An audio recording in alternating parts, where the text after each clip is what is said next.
Subcommittee will come to order. Good afternoon, everyone. I want to welcome all our members and witnesses to today's hearings.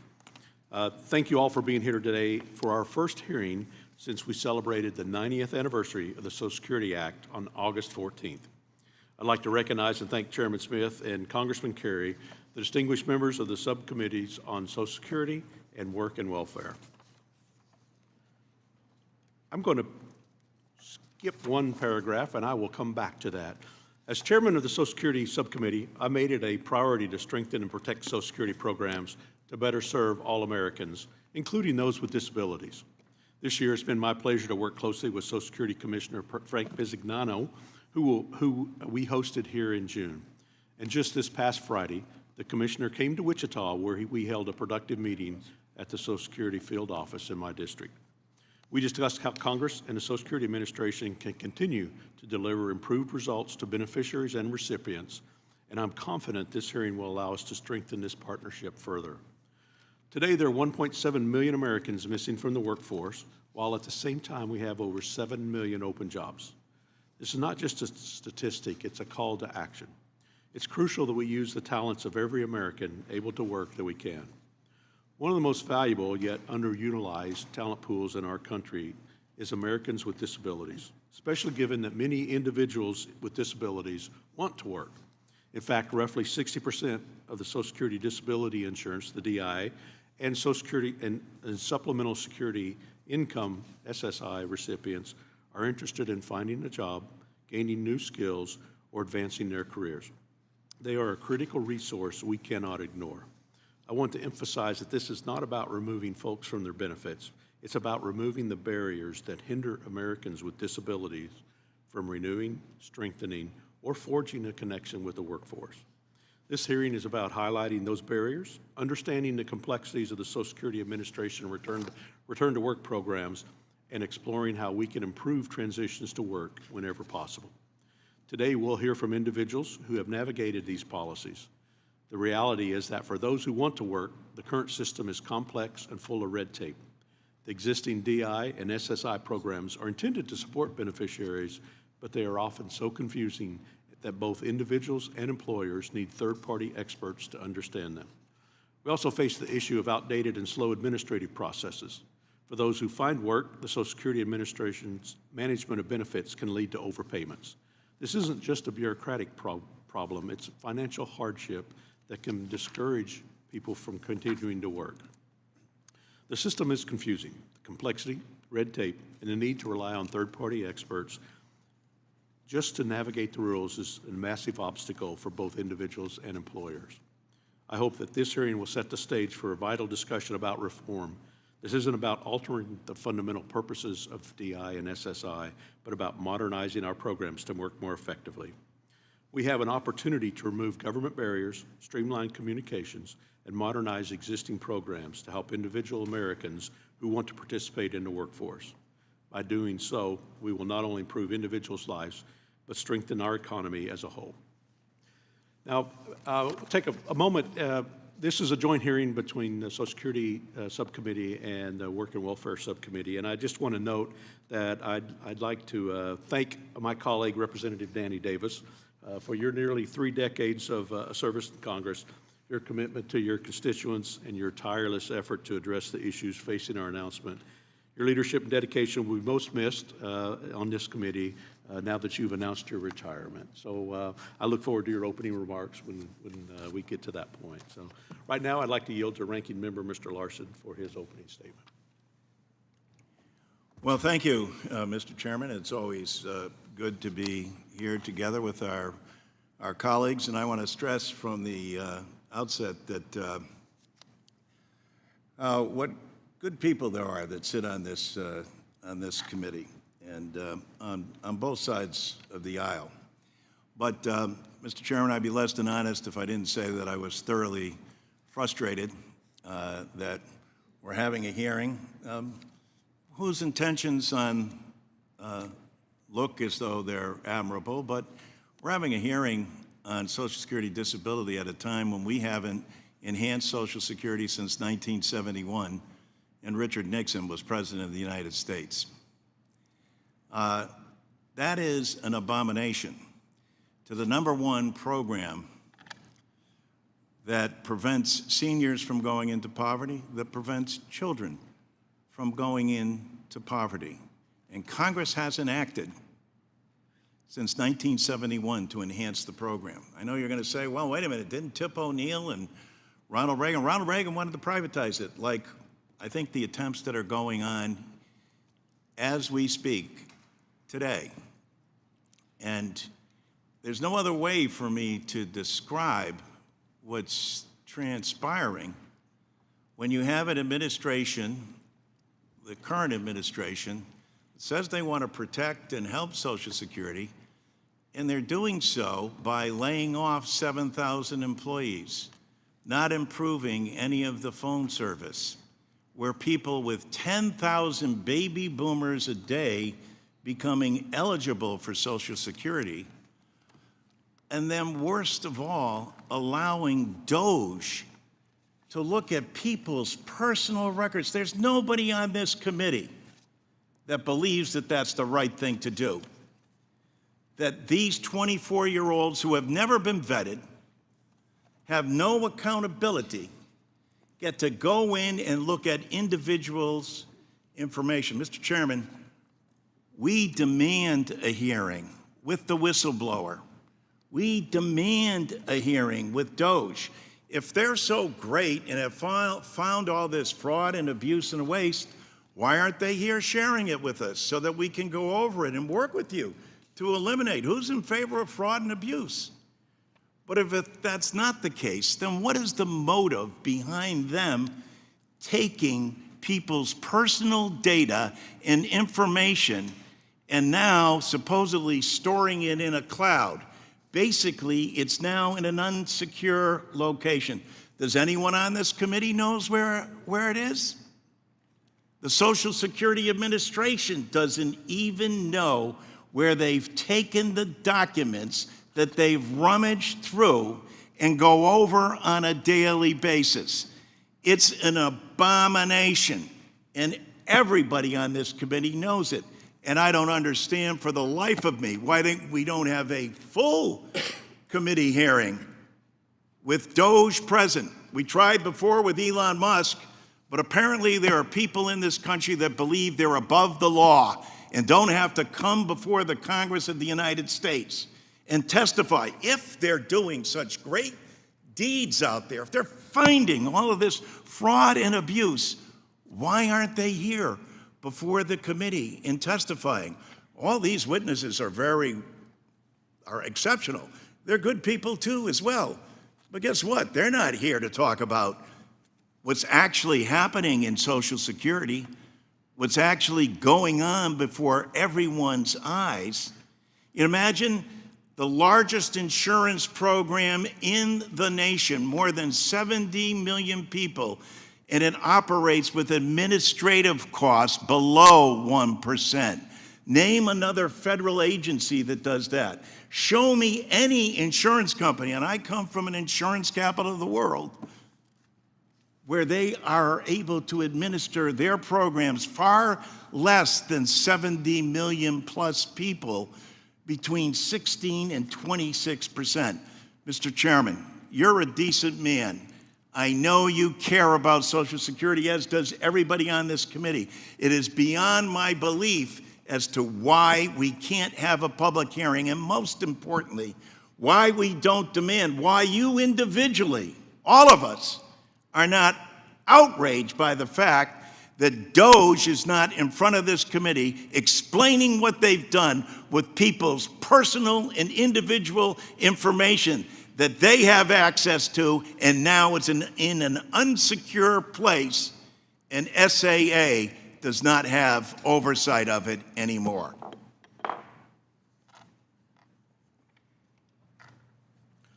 Well, thank you, Ranking Member Larson. I now recognize the gentleman from Ohio, Work and Welfare Subcommittee Member Mike Carey, for his opening statement. Thank you, Mr. Chairman. I'm filling in today for Chairman LaHood, but as a member of both subcommittees, I'm glad we are focusing on this topic and giving it the time and attention it rightly deserves. Before I begin, I would also like to echo our chairman's remarks about our colleague, Mr. Danny Davis. And he has recently announced that he will retire from Congress after representing Illinois' 7th Congressional District for nearly 30 years.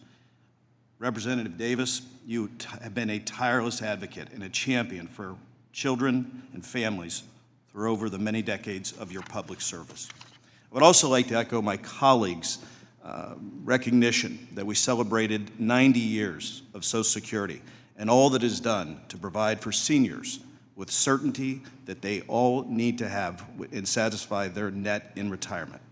These are the benefits that seniors have earned and paid into, and the government has made a promise that they will receive their benefits. So, for this hearing, our goal is to focus on two important disability programs at Social Security Administration: disability insurance, this is the number one, and supplemental security income. These programs are essential for providing protection for millions of individuals with disabilities across our country. And I'm proud to say that last year, my home state of Ohio, through our Opportunities for Ohioans with Disabilities Agency, worked with nearly 37,000 Ohioans with disabilities in their pursuit of meaningful work and independent lives. The vast majority of SSI and DI recipients simply cannot work, but some do work part-time or want to return to work as their medical conditions may have changed, or their technology advances to provide better accommodations and accessibility in the workplace. Now, according to a survey by the Social Security Administration, the majority of SSI and DI beneficiaries reported being work-oriented with a goal of working or advancing in a career, and roughly nearly 18% saw themselves working enough to leave disability benefits in the next 5 years. For these individuals, we want to make sure that government policies are working in their favor and not discouraging or putting up walls that make it harder to connect to work. This is the first hearing we've had to review SSA's return to work policy since 2015. I think we're long overdue. Certainly, there are some incentives in place to encourage individuals to return to work and earn wages, but all the evidence suggests that they are effective. As an example, the Ticket to Work program was put in place in 1999, but according to SSA's survey, only 1 out of 3 beneficiaries have ever heard of the Ticket to Work. Now, there are policies to help individuals maintain their Medicaid and Medicare coverage, but many do not know about them. I'm particularly concerned about reports that fear of overpayment discourage work attempts. Now, last Congress, I introduced bipartisan legislation called the Protecting Americans for Social Security Clawback Act to address the overpayments made through no fault of the beneficiary, and I'm committed to continuing to focus on ways to decrease the overpayment rates at SSA. All of our government programs need to be oriented to provide every opportunity for individuals to reach their full capacity. We know that work brings dignity and purpose, and government should never get in the way of that. I hope that we can work together with my colleagues on the other side of the aisle to find bipartisan ways to improve outcomes for disabled individuals. I'm honored to have our witnesses with us here today. I look forward to hearing what they have to say on these important issues. And with that, Mr. Chairman, I yield back. Thank you, Mr. Carey. I now recognize the gentleman from Illinois, Work and Welfare Subcommittee, Ranking Member Davis, for his opening statement. Let me thank you, Chairman Estes, and the acting chairman of Work and Welfare for your complimentary remarks. Thank you, Mr. Chairman, and our witnesses for this discussion on how to better serve Americans with disabilities, including adults and children with severe disabilities who rely on supplemental security income, or SSI. Yet today, seniors and people with disabilities face increasing hardship from extreme Republican policies.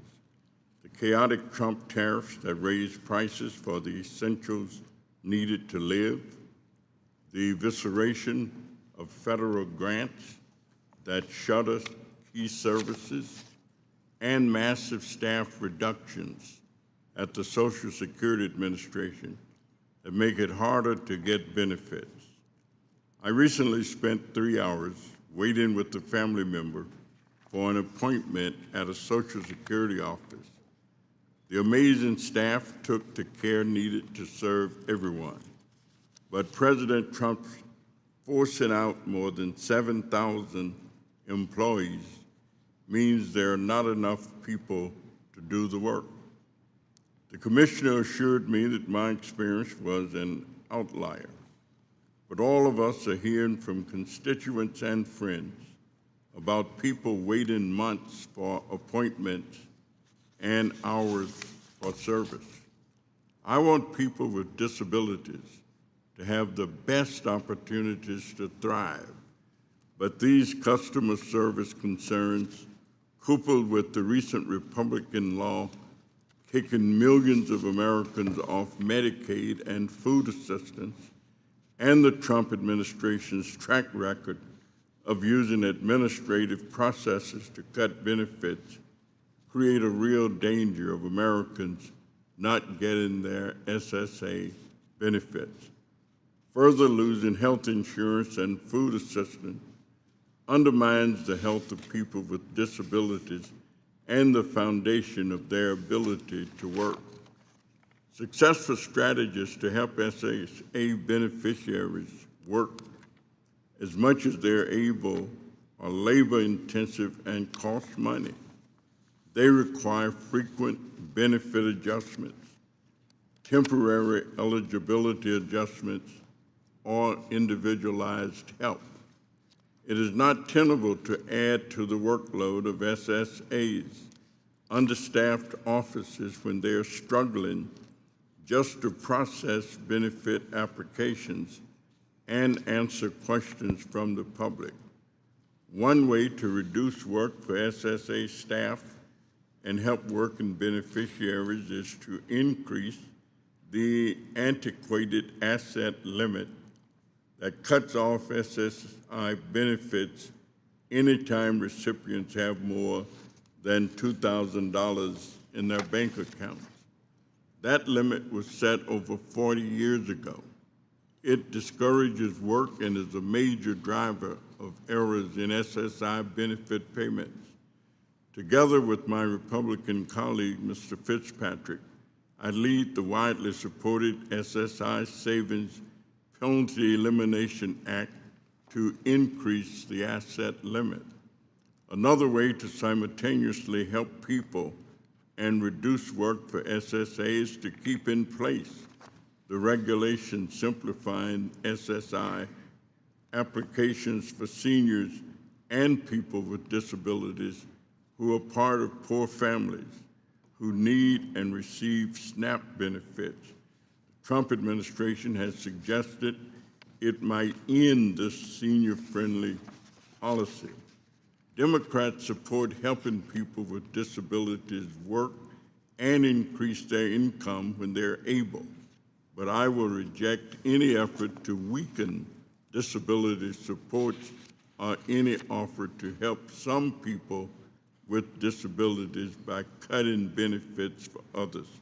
For good, innovative ideas to work, we will first need to get the basics right. A well-staffed and funded SSA, quality health insurance coverage, and the ability to save some of your earnings without fear of losing disability benefits. I hope that we can find common ground to improve disability benefits, and I thank our witnesses today for their ideas. And Mr. Chairman, I ask unanimous consent to submit to the record letters from over 240 organizations suggesting the SSI Savings Penalty Elimination Act, as well as letters from the U.S. Conference of Catholic Bishops and a group of foster youth advocates. I thank you, Mr. Chairman, and yield back the balance of my time. Without objection, so ordered. Thank you, Mr. Davis. And now I'll introduce our witnesses and start with the opening comments from them. First off, Sean Tyree is a research aide and disability advocate at Kansas University Center on Disabilities. Amy Wallish is CEO at Full Circle Employment Solutions. Jarrod Sanderson is a partner at Nautical Manufacturing and Fulfillment. Dr. Denise Hoffman is principal researcher at Mathematics Policy Research. Tracey Gronniger is managing director at Economic Security and Housing, Justice and Aging. Thank you all for joining us today, and I'm looking forward to hearing your testimony. Your written statements will be made part of the hearing record, and you each have 5 minutes to deliver your oral remarks. Mr. Tyree, you may begin when you're ready. Dear Chairman Smith and members of the Social Security Work and Welfare Subcommittee, my name is Sean Tyree, and I'm a research aide and self-advocate at the University of Kansas Center on Disabilities, also known as KUCD, authorized under the Developmental Disabilities Act. KUCD is the University Center for Excellence in Developmental Disabilities, also known as a UCED in the state of Kansas. I am testifying today regarding my journey through several government programs and service systems, including Social Security Income, SSI, and Social Security Disability Insurance, SSDI, that have supported me to become competitively employed in the state of Kansas. I am a person with a disability. I have a neuromuscular condition called Charcot-Marie-Tooth, or CMT type 1A, that was inherited at birth through my father. CMT is a degenerative disease, meaning it does not ever get better, it only gets worse. As someone who has had a disability their whole life, when I turned 18, my mom helped me to get on the Medicaid home and community-based service wait list for people with physical disabilities. In the state of Kansas, this wait list is around 2 years. After high school, I was able to get services I needed after being on the wait list. High school was a challenging time for me with my disabilities as I was recovering from multiple leg surgeries and rehabilitation, and I faced near constant bullying. As an adolescent, I also received vocational rehabilitation, or VR services, from ages 14 to 21. In school, I took the initiative to invite a VR counselor to my annual Section 504 meetings at school. Section 504 is a part of the Federal Rehabilitation Act. And my 504 plan ensured that I got the accommodations I needed to be successful in school. My school did not always invite VR, but I knew they could help me reach my employment goals. VR services supported me with person-centered, strength-based job search. With these services, I received tuition and assistance from a tech specialist to attend community college online. This allowed me to continue working toward my employment goals while also remaining close to home, as at the time my dad became a double amputee due to CMT type 1A. I graduated with an Associates of Arts degree in August of 2023, supporting my goal to become an elementary school teacher. I worked from October 2021 to September 2024 as a substitute teacher. With the support of VR, I received supports to be successful in my position, including purchasing work clothes, required technology, and completing background checks. These VR funds come from the federal U.S. Department of Education, specifically through the Rehabilitation Services Administration. And they have been critical to me gaining the skills I needed to be successful in employment. After years in the classroom, I decided to make a career change and find a new way to make important connections to new jobs. This led me to volunteering for the My Transition, My Career Topeka Community Team, an initiative led by KUCD. These community teams bring together students, families, schools, VR professionals, and community members to support youth with disabilities to get jobs in the community through education and monthly resource meetings. At these meetings, I learned about the research aide job at KUCD and thought my strong voice as a self-advocate and my lived experience with a disability could be useful to the work that KU is doing to enhance employment for people with disabilities. When I got the job offer, it made me realize how beneficial these systems of supports are for the success of people with disabilities like myself, which unfortunately, due to the lack of federally funded job supports and accurate benefits planning, many people with disabilities do not get. As a research aide, I work to advance employment and transition supports for other people with disabilities, while also allowing me to earn competitive wages and benefits through the state of Kansas employee health care system. While I am in competitive integrated employment, I also receive Medicaid and Medicare benefits and personal care services, all essential to my health and success. While these systems are typically difficult to navigate, the people at Working Healthy, a program in Kansas that supports people to work while keeping their essential Medicaid benefits, supported me to learn how my benefits would be impacted if I worked beyond the trial work period limits. As I made this transition and began my new career at KUCD, I had additional barriers to navigate as my dad passed away from his battle with CMT type 1A. I became eligible for some of his benefits in addition to my own SSDI monthly payment. With Working Healthy support, I learned that I could keep my essential benefits while working as long as I did not have assets over $2,000, which allowed me to continue to qualify for the home and community-based service waiver. The $2,000 asset limit is a huge barrier to people with disabilities like me in seeking employment. However, I was recommended to open an Able savings account, which allows me to save up to $19,000 per year for qualified disability expenses.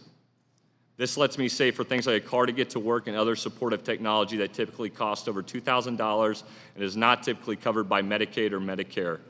Able accounts come from the federal Achieving a Better Life Experience Act and allow individuals with disabilities to save money in a tax-advantaged account without losing essential benefits. Because of my Able Now savings, I can now safely feel like I have a little nest egg for emergencies. People with disabilities deserve to be able to maintain benefits that support their health and independence and have a job. Largely because of federal and state programs and supports from the disability field, like the Kansas Department on Aging and Disability, KUCD, and the School of Martial and Meditative Arts in Topeka, specifically my mentor and friend, Hanchi Steve Twimlow, my hero. I have learned that my long-term potential for job growth and benefits are far better with a meaningful job in the community. I love my job at KUCD and believe that as people with disabilities go after employment, they should have the benefits and supports to empower them. I have shared today about my experience and journey into competitive integrated employment. Since being employed, I have had fewer hospital visits and now have a real purpose in my life to help others with disabilities reach their goals. I've developed as a professional and became a true independent adult in society, an adult who is brave enough to testify in front of Congress about his own personal lived experiences. I would not be sitting here before you today without the federal and state level supports and services I've received, such as Medicaid, Medicare, SSDI, ABLE, and Section 504, and vocational rehabilitation. I also want to thank my family, friends, and mentors and supporters who have guided me through these systems. I have a higher quality of life because of my work in these services. People with disabilities can achieve far more than what society often expects. Like everyone else, they simply need the right supports to learn, grow, and pursue their purpose in life. Thanks to the opportunities provided by KUCD, I was able to discover a career I love. Without federal programs that promote competitive integrated employment while ensuring access to essential Medicaid benefits, many people like me may face institutionalization or lose the support needed to thrive and grow professionally in their career they are passionate about. Thank you for your time and attention today. I appreciate the opportunity to share my story with you all. Thank you. I appreciate your remarks, and particularly thank you for mentioning ABLE accounts. I was Kansas State Treasurer when I worked with Congress to actually help get the law passed and actually structure some things to make sure that, as in most cases, state treasurers across the country implemented those programs, and we set up that program in Kansas to help make sure that that worked for folks to save money. So thank you for signing that in, and yeah, that's been critical in my journey to competitive integrated employment, so thank you. All right, so thank you. And next, Amy Wallish, you have 5 minutes to present your opening remarks, and you can begin when you're ready. Chairman Estes, Representative Carey, Ranking Members Larson and Davis, and members of the subcommittees. Thank you for the opportunity to testify today. My name is Amy Wallish, and I am the founder and CEO of Full Circle Employment Solutions, a national women-owned small business dedicated to expanding employment opportunities for people with disabilities. I've spent over 25 years in the intersect of disability, employment, and policy, running employment networks, working through Work Incentive Planning and Assistance, or WIPA programs, working on SSA demonstration projects and national evaluation teams. I've also provided direct benefits counseling to thousands of Social Security beneficiaries over the years. We are unique in that 81% of our staff are certified benefits counselors. We have gone through a rigorous training program and understanding of Social Security and other federal public benefits. Benefits counseling is the cornerstone to return to work efforts. It helps people understand how employment impacts their benefits and health care, giving them the confidence to pursue work without fear. Let me tell you about Joe, not his real name, who was homeless and living in a car, receiving mental health services when he began working with our benefits counselor through a state VR, vocational rehab benefits counseling program. With support, he secured full-time employment as an HVAC assistant. However, shortly after, his Medicaid stopped abruptly, jeopardizing his health and his job. His counselor worked with the senator's office to reinstate coverage through 1619B, ensured proper wage reporting, and stabilized his benefits. He was then able to focus on finding housing, continued working, and chose to receive ongoing supports through our Ticket to Work EN from 2018 to 2023. His journey shows how timely benefits counseling, particularly in moments of crisis, and collaboration between VR and ENs through Partnership Plus can transform lives and reduce barriers to employment. As demonstrated in this story, meeting basic human needs must be met before someone is ready to move forward with work. Awareness of the rules and programs is an ongoing barrier to successful employment. That's why I believe the Ticket to Work marketing program is a powerful strategy. It allows ENs to reach out to at least 300,000 beneficiaries every 90 days on Social Security's behalf. Our EN saw a 121% increase in ticket assignments or beneficiary participation from June of 2020 through March of 2023. Since SSA began enforcing a 0.5% requirement in March of 2023, assignments have dropped. SSA should eliminate that 0.5% assignment requirement. This change would allow ENs to expand outreach opportunities, engage more beneficiaries and help them return to work, and deliver critical information at no cost to Social Security. We also need to modernize outdated systems. The Benefits Planning Query, or BPQY, is often incorrect and can take up to several months to receive, requiring wet signatures on forms like the SSA 3288, Consent for Release of Information, creates unnecessary delays. Adopting e-signatures and real-time data access would streamline operations and reduce overpayments. Speaking of overpayments, they remain one of the biggest deterrents to work. Many individuals park themselves under the substantial gainful activity level of $16.20 a month to avoid triggering benefit loss. This traps people in poverty when they could be thriving in full-time work and financial independence. Benefits counseling helps tip that balance. It shows people how to take calculated steps forward using the protections built in place, like the trial work period, extended period of eligibility, Medicaid buy-in, expedited reinstatement, the list goes on. These tools are powerful, but they're only effective when people understand how to use them. Kushal reduced his earnings not due to inability, but because the supports he relied on were at risk. Unaware of available protections, he connected with our Ticket to Work program through a friend and received individualized benefits counseling that helped him return to work full-time. Inspired by the impact, Kushal became a certified benefits counselor, and I'm proud to say now works under one of our WIPA projects, guiding others in their employment journey.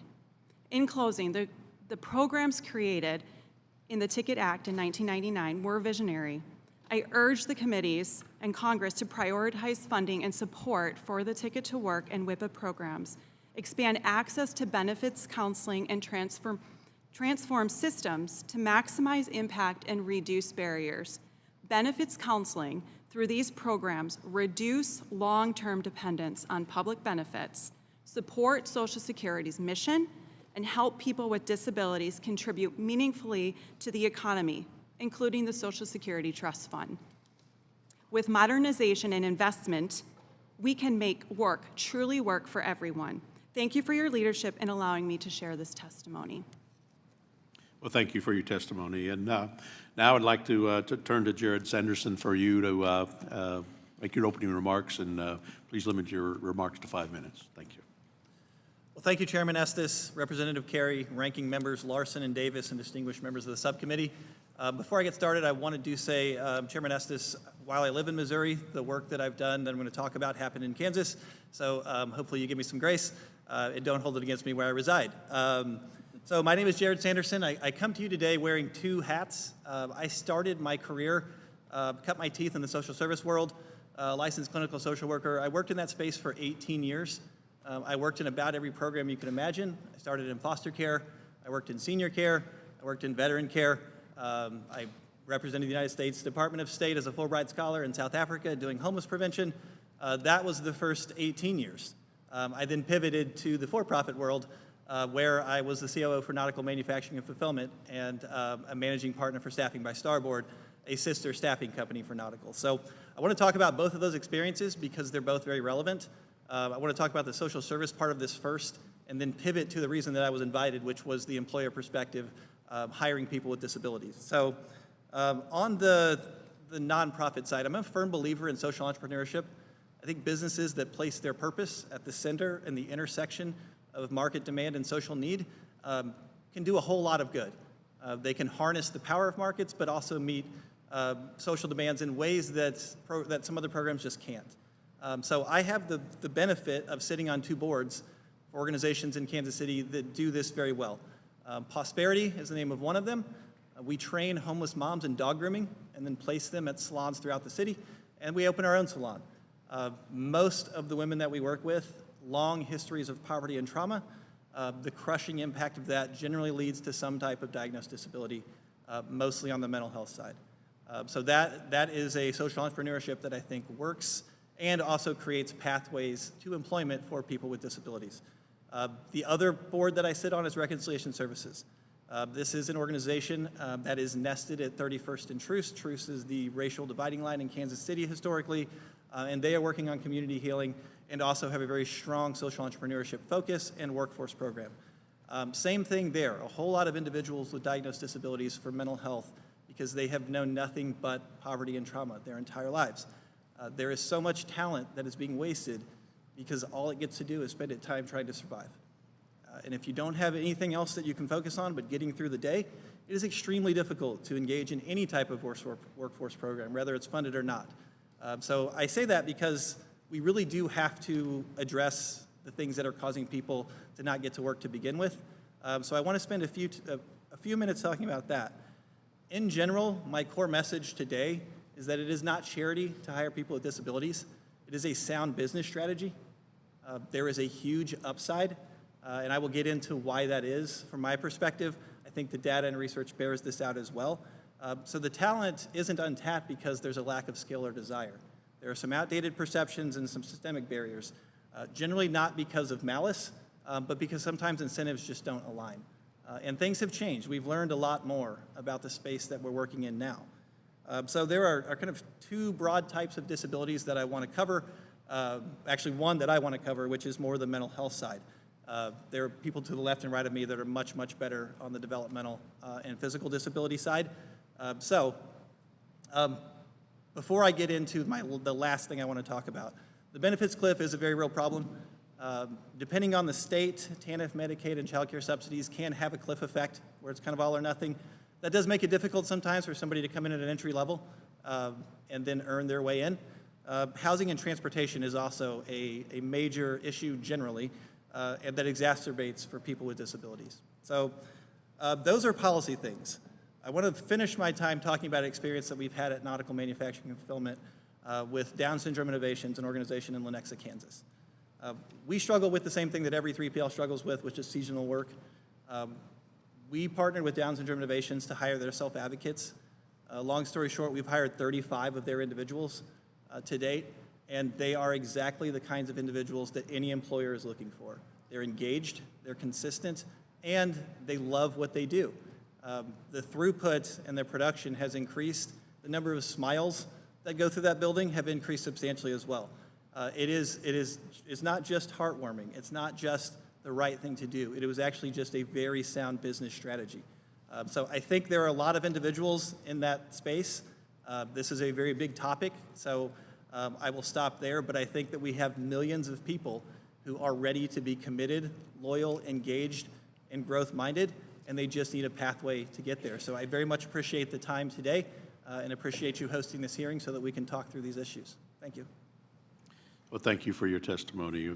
And now, Dr. Denise Hoffman, if you would like to share your oral testimony, and please limit your remarks to 5 minutes. Thank you. Chairman Estes, Representative Carey, Ranking Member Larson, Ranking Member Davis, and distinguished members of the subcommittees. Thank you for inviting me to testify on this important topic. I've studied disability policy for 15 years at Mathematica. This includes leading evaluations of major Social Security Administration programs, such as Ticket to Work and the Benefit Offset National Demonstration, as well as research on work-related overpayments. My testimony today is based on these experiences. The Supplemental Security Income and Social Security Disability Insurance programs serve people with severe health impairments who meet stringent eligibility criteria. 2 in 10 die within 5 years of benefit award. Many cannot work, but some have the capacity and desire to do so. Unfortunately, the current SSI and SSDI disability systems create significant barriers to work. The first barrier is that many beneficiaries are unaware of or have limited understanding of program features. For example, just 28% of SSDI beneficiaries interested in working reported understanding the trial work period, which allows beneficiaries to test work without a reduction in benefits. This confusion and misunderstanding can create hesitancy to work. The second barrier is that program complexity makes implementation difficult. In 2022, it took an average of 262 days for SSA to complete an earnings review, not counting delays in initiating the review. These types of delays often lead to overpayments. My research shows that 82% of SSDI beneficiaries who work and earn above a certain program threshold are overpaid. Overpayment can cause financial harm to beneficiaries who struggle to repay overpayment debt, reduce their work activity, and imposes significant costs to SSA. The third barrier is that current program features, referred to as work incentives, can actually function as disincentives. A key example is SSDI's so-called cash cliff. After the trial work period, SSDI benefits drop to $0 once earnings exceed a certain threshold. Research shows that some beneficiaries, in alignment with program incentives, intentionally limit their earnings to avoid losing their benefits.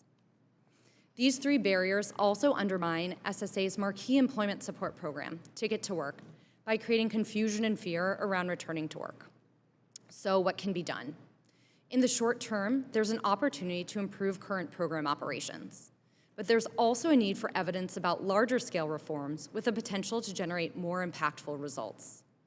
The first action is to ensure the timely and accurate implementation of current program rules. Beneficiaries need clear, accurate information and explanations of how program rules affect their benefits, supported by modernized processes, such as increased automation of earnings processing to avoid or reduce overpayments. The second action is to resume the gathering of rigorous evidence to inform SSA policy and programmatic decisions related to current operations. The recent discontinuation of several data-related efforts has limited access to research-ready administrative files and new survey evidence, including some that was mentioned in opening remarks, slowing evaluation of programs like Ticket to Work, and limiting the availability of timely data to improve program operations and support agency-wide efficiencies. The final action is for Congress to reinstate SSA's Section 234 demonstration authority, which expired in 2021 and previously provided a solid evidence base for policy decisions related to SSDI. Bond, which tested replacing the SSDI cash cliff with a $1 benefit offset for every $2 earned, serves as an example of why testing is essential. The Bond demonstration revealed that the tested policy would cost the SSDI Trust Fund an estimated $1 billion annually without increasing average beneficiary earnings. Policymakers use this evidence to make an informed decision against national implementation. Demonstration authority is essential to evaluate compelling ideas for reforms that encourage work, simplify program rules, and are administratively feasible. Many beneficiaries want to work, but are held back by a system that is difficult to navigate and can discourage work.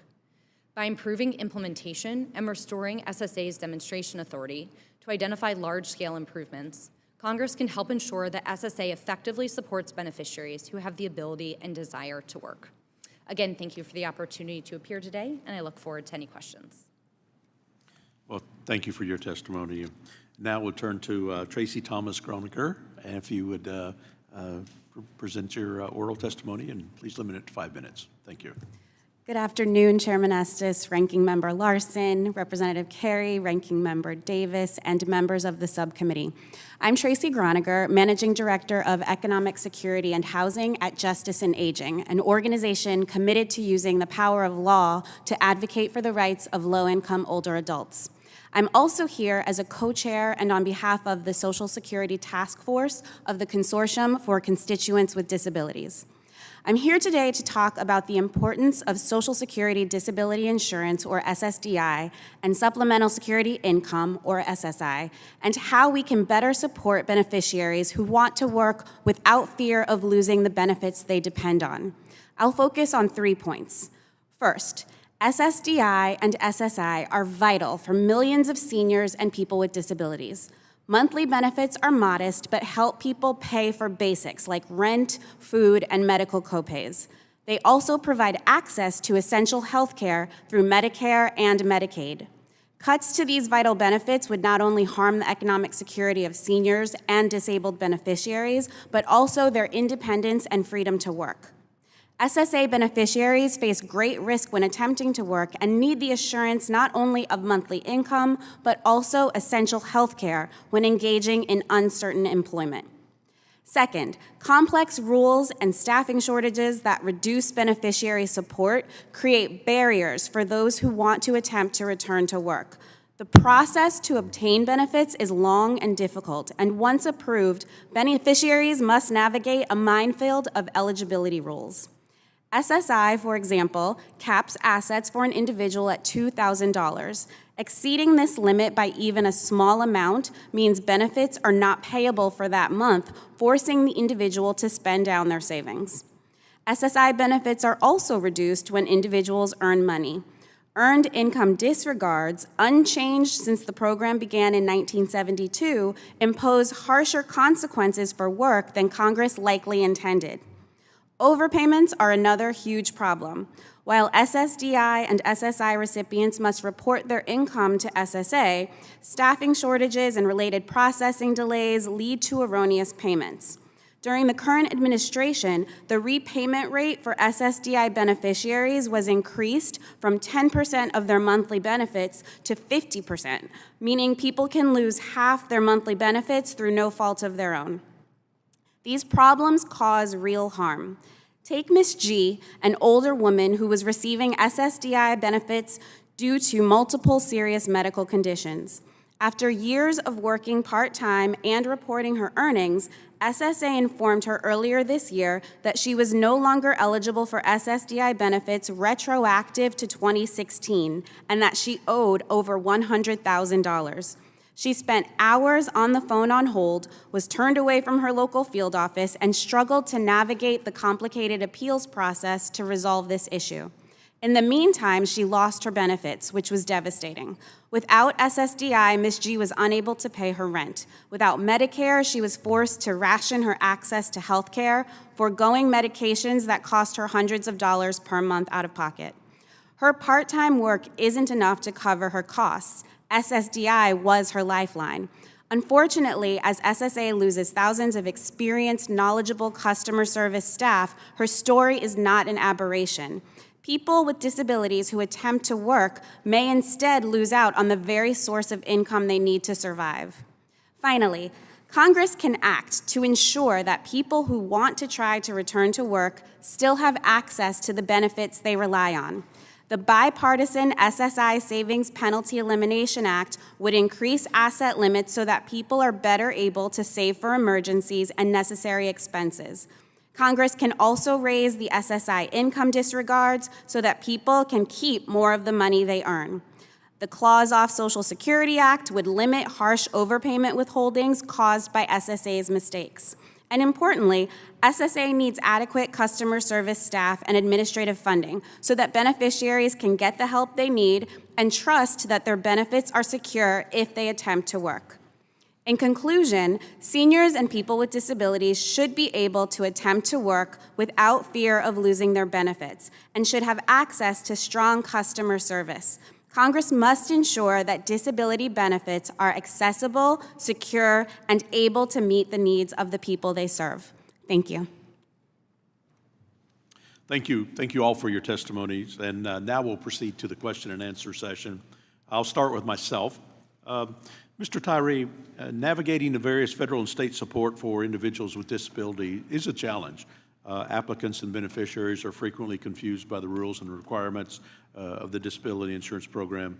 You had help from family who were familiar with the available services to individuals with disability, but still found it difficult to connect with the necessary support services. Can you talk a little bit about some of the barriers you encountered while trying to seek support to enter the workforce? Yes, thank you, Chairman Estes.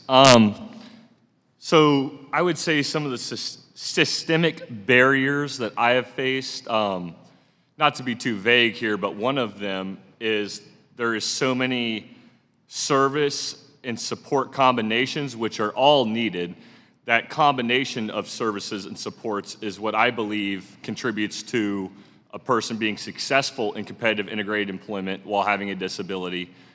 But because of the nature of how many services and supports there needs to be, like I said in my testimony, based on my lived experience, more benefits planning and more knowledge surrounding benefits planning. Because at the time, I knew a woman that was basically one of the only benefits planners in the state of Kansas. And to my best knowledge, there's only 8 currently in the state of Kansas, which isn't enough for the population that we're dealing with here today. So thank you, Chairman. All right, thank you. Social Security Administration, SSA, already has programs that are intended to support a return to work, to the workplace, but making sure beneficiaries know about these programs and connecting them with the right support services to help navigate the often complex rules that go along with returning to work is sometimes a difficult challenge. Ms. Wallish, can you talk a little bit about the services and programs available that are underutilized because of lack of awareness? And what could SSA do to help improve the awareness and reduce the complexity of these programs? Sure.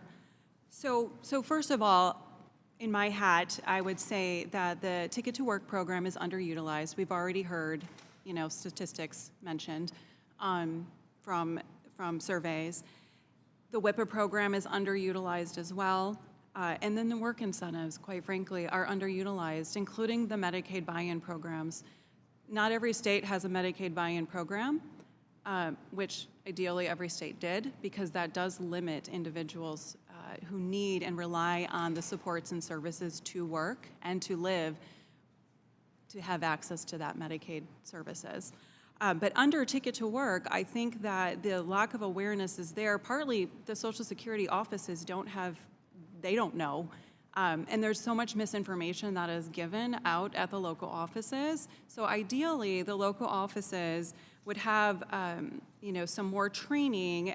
There are AWICs. I know that's a cost, right? We're not looking at that, okay. But there are individuals within the local offices that do have expertise, and ideally there's some access to them for beneficiaries, because that misinformation that is given then causes people to be like, okay, Social Security told me this, I can't work, right? The WIPA programs, they've been flat funded. And so there is no outreach, there's nothing. There's barely, we have $300,000 per a WIPA project to serve many more beneficiaries now than even 10 years ago. So looking at that, if funding was increased, that would allow more awareness. We used to be able to provide outreach. We limit that now because we need to do the direct service because of the funding. And then work incentives, so subsidies, for example. Someone having a support from a job coach, special condition, or an employer has made an accommodation for that person is a work incentive that is so underutilized. And as a benefits counselor, we have to go back and help develop that to get rid of overpayments. So there are these different things that would help awareness and reduce the complexity of the program. Thank you. Well, thank you. Dr. Hoffman, Social Security Demonstration Authority to initiate new projects expired at the end of 2021. The Benefit Offset National Demonstration, or BOND, and the Promote Opportunity Demonstration, or POD projects, were implemented to test different options to address the cash cliff that disability insurance benefits. What were the lessons learned from these demonstrations, and should Congress explore providing additional authority for demonstration projects? Do you have thoughts about how a new demonstration project could be designed to better study and understand the incentives for beneficiaries and support work opportunities for those who want to work? Yes. So thinking back to Bond and Pod, I think there are two main lessons learned that stand out. The first is that implementation matters, and this relates to complexity. For example, in Bond, some of the program complexity led to delays in benefit adjustments and overpayments that presumably affected beneficiary experiences and outcomes. Somewhat related also is beneficiary understanding of program rules, that incentives can't incentivize behavior change if people don't understand what the new rules are. So looking ahead, yes, absolutely, I think that reinstating demonstration authority is essential. There are compelling ideas for reform, but they're untested, and we can't know how they will work until they're tested. I think Bond and Pod are great examples of solutions that people proposed that had a lot of promise, but in practice did not achieve policy goals. I will also note that currently the SSDI Trust Fund is not anticipating a budget shortfall. That has not always been the case. So taking the investment now to figure out what works for more meaningful program change is I think, a wise use of time, because research does take time. And then in terms of design, so I think that as a first step, there needs to be some stakeholder involvement in selection and design. So convening people with varied experiences, including service providers, people with disabilities, SSA staff, and researchers, to figure out what the promising solutions are. Also giving an opportunity for policymakers to weigh in and approve potential tests, but then proceeding with small pilots. So having many ideas, testing variants of them in small ways, and then using successful pilots as a launching point for larger demonstration tests. Well, thank you. And now I recognize the ranking member, Mr. Larson, for his questions. Well, thank you, Mr. Chairman, again. And Mr. Chairman, I want to ask you if you will commit to bringing DOJ before us to hold a hearing on the whistleblower report. We're working at, my understanding as legal counsel is looking at the whistleblowers. Obviously, there's sensitivity around that. I do think there'll be some more information that comes out over that. We want to make sure that, one, we protect the confidentiality of the whistleblower, and we'll figure out how to move forward with that, working with the whistleblower and their representatives on what to do moving forward. So is that a yes?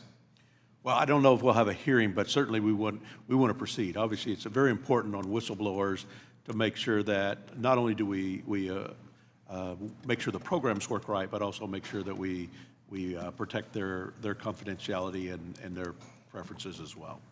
Well, I know how fervent everybody was on the other side of the aisle to make sure that Hunter Biden, the whistleblower there, was brought in, and be nice to see that when you have something at stake, and this is all the information on Hunter, when we have something like everyone's Social Security records at stake here, I think it's mandatory that this Congress and the American people know exactly what's happened.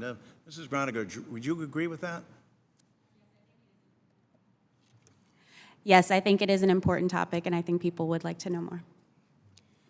Let me ask the other panelists, do you agree that the whistleblower should, in these charges, let me start with an easy question. Do you have any idea, Mr. Tyree, where that information is, SSA, that DOJ spirited away? I do not, Mr. Larson, and I understand. based on my lived experience, I'd like to know where it is as well, but I'm not going to speak for others. Sure. Thank you.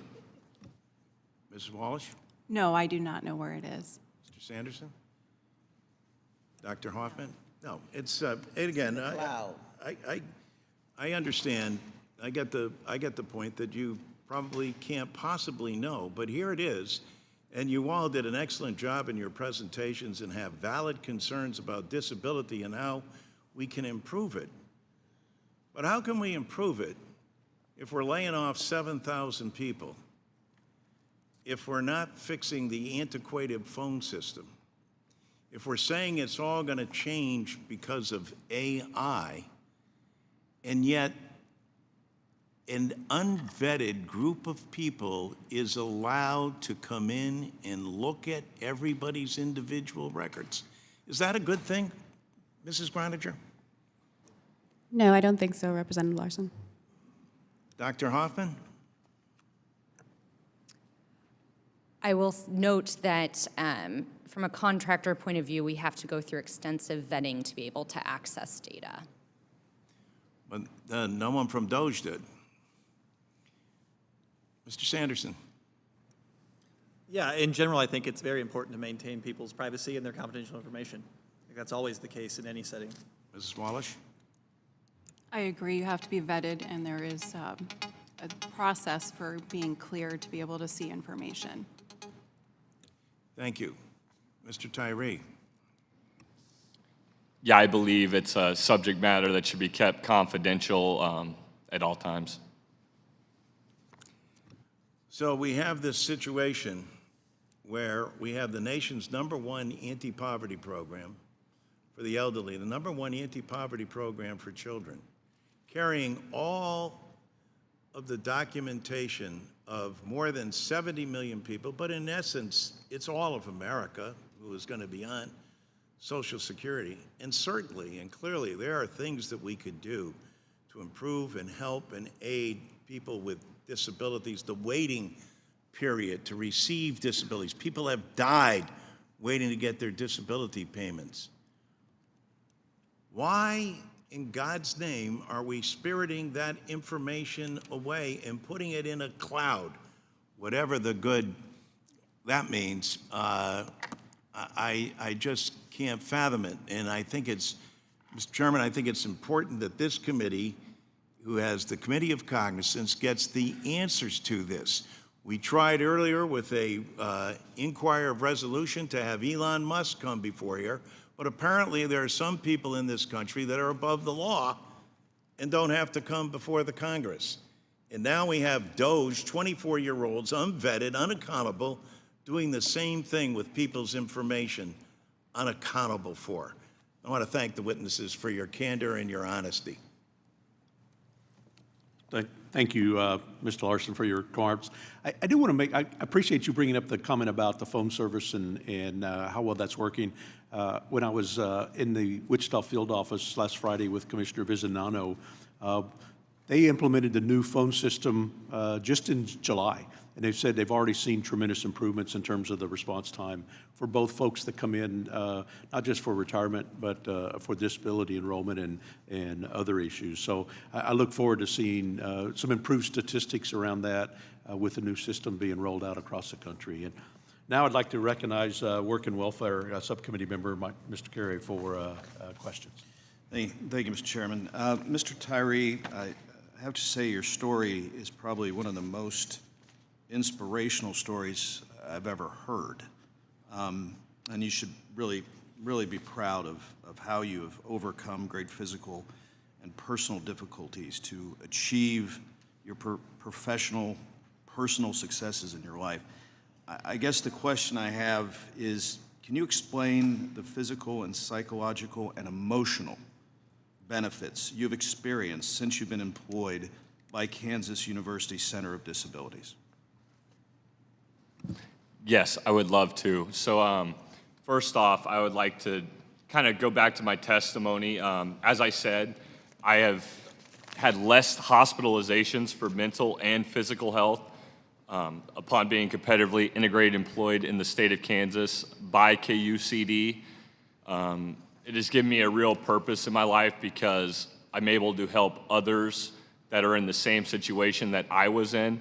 When I couldn't see the light at the end of the tunnel between all these different services and support systems that we have to navigate to get the necessary support to receive competitive integrated employment and things of that nature. And it's given me a different outlook on life and changed the perception of my own capabilities. So, yeah, Thank you, Mr. Carey. Well, Ms. Tyree, I would also say, would you say that your life has really found purpose with your employment? Yes. Before I found competitive integrated employment, I didn't really have a purpose greater than myself. And because of KUCD and the services and supports that helped me to find that job and maintain that job without losing my essential benefits, yeah, I would have basically graduated to the couch and have been relying on supports and services and wouldn't have been able to do things as independently. Okay, thank you for that. Mrs. Wallish, I was struck in your testimony in here that people are trying to survive and the system is, as it is structured, and I think this is a quote, can now make work feel like a risk, not a reward. I think that was your statement. My question, can you talk more about the reality of what's facing individuals and the intangible benefits of work? Around risk and reward and employment. Okay. So with benefits, it's very difficult to get on in the first place. We all know that. It's been stated, right? It takes a long time. Once I'm on the benefit, now I get a letter saying, hey, go to work. That's what the ticket to work letter that comes about a year later says, hey, guess what? You can go to work now. I may or may not want to go to work depending on, where I'm at, what my disability is, all of that. Maybe I do want to go to work. But there's a risk with going to work because what happens to those benefits? What's going to happen to my Medicaid? What's going to happen to my food stamps? What's going to happen to my child's benefit, right? All of these things have to be looked at, and there's a calculation that can be done, right? There's this risk and reward. So when I counsel someone, for example, I will not make a decision for them. I will give them the information. Here's the bottom line. If you go to work and you're earning this and you have this benefit, here's what financially the bottom line is going to look like. You have to make that decision, though, because work is more than just a paycheck. There is value in work, as you've just stated, right? Like, there's all of these other pieces, my mental health, all of these other things that happen. So there is risk and reward, and you have to determine that. And having people come alongside you, different supports, which these programs that we're talking about do, is incredibly important. Thank you. Well, thank you for that. I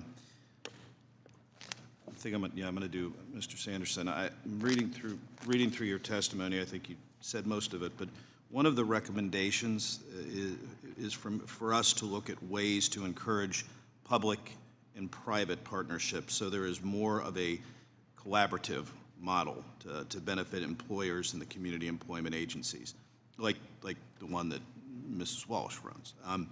What changes would that involve, or how would that look in practice? Yeah, I think there's probably several ways to do it. I think there's probably movement that needs to happen on both sides of that, and it's not as if this is an either or, but I think there are some employers who just aren't quite fully educated on the benefits of working with organizations who are helping people get job ready who have disabilities. And I know that term disability, there are organizations that use diverse ability. It's not just a novelty. There are extraordinary abilities that are nested in people who've experienced hardship. It's unfortunate that people have experienced that hardship, and there's no good reason why it occurred, but if somebody is able to make it through that experience, they are generally in a better position to be exactly the kind of employee that somebody's looking for. So I think there's an opportunity to educate employers on, one, the organizations that are doing this in their area. I think there are a lot of employers that don't know it, and it's not because they don't want to know it. Their heads down, they're in their weeds, they're trying to grow their business. They may not know that there is an organization or multiple organizations training people specifically for their industry. So I think that there's awareness generally changes everything. It's a bit hard to pinpoint, but you know it when you see it, and you can't unknow it once you're aware of something. And so I've been fortunate enough to come from that other side of the ledger. So I came into the for-profit world knowing all these organizations that are providing these services and getting people to a place where they can engage meaningfully in employment. So I think if I had to pick one, I would probably start there. Some attempt to educate employers on the organizations around them that are basically building a pipeline to workforce for them, and they don't know it. Well, I want to thank you for your testimony. I want to thank all of you. And with that, I yield. Thank you.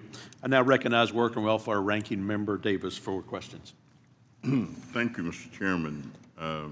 Ms. Gronniger, let me ask you, my Ways and Means colleague, Mr. Fitzpatrick, and I have introduced the SSI Savings Penalty Elimination Act, which would adjust the asset limit for supplemental security income.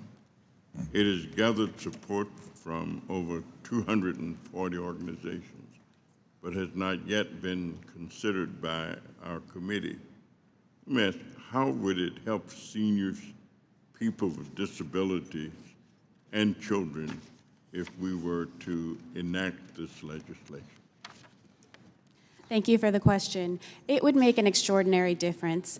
It can be really hard to navigate SSI, and for people who are trying to save money and also do all the things of life, you know, you have to pay for car repairs, you have to pay for home repairs. There are all these different things that seniors and people with disabilities need to do. In most cases, we tell people to save, and in this case, we're telling people to be careful about savings. And that doesn't really make sense because it not only leads to overpayments when people are then not eligible for benefits because they went slightly over this asset limit, but it also creates a lot of work for SSA because then they have to keep track of these kind of monthly changes to people's income. And so if we could get rid of that and allow people to save the money that they need and then also take off of SSA's plate having to watch people so closely for their assets to make sure it's not going over $2,000 per month, it would make a huge difference. Thanks to the chaotic Trump tariffs and his slash and burn approach to federal investments, job seekers are facing the worst job market that we've seen in years. Employers have already announced over 800,000 job cuts, the highest level since the pandemic, and the one higher in bright spot healthcare is about to be devastated when 15 million Americans will lose their health insurance, according to the big, beautiful bill, and can no longer pay for care. Will this difficult job market make it more difficult for workers with disabilities to find and keep work? And might employers be less likely to begin or continue programs like the ones we've heard about today if there are fewer job openings at a much higher cost of doing business? So I think these cuts to Medicaid are going to be really devastating because it means millions of seniors and people with disabilities are going to lose access to health care. That means people who are not able to get the help and care they need, people who are sicker.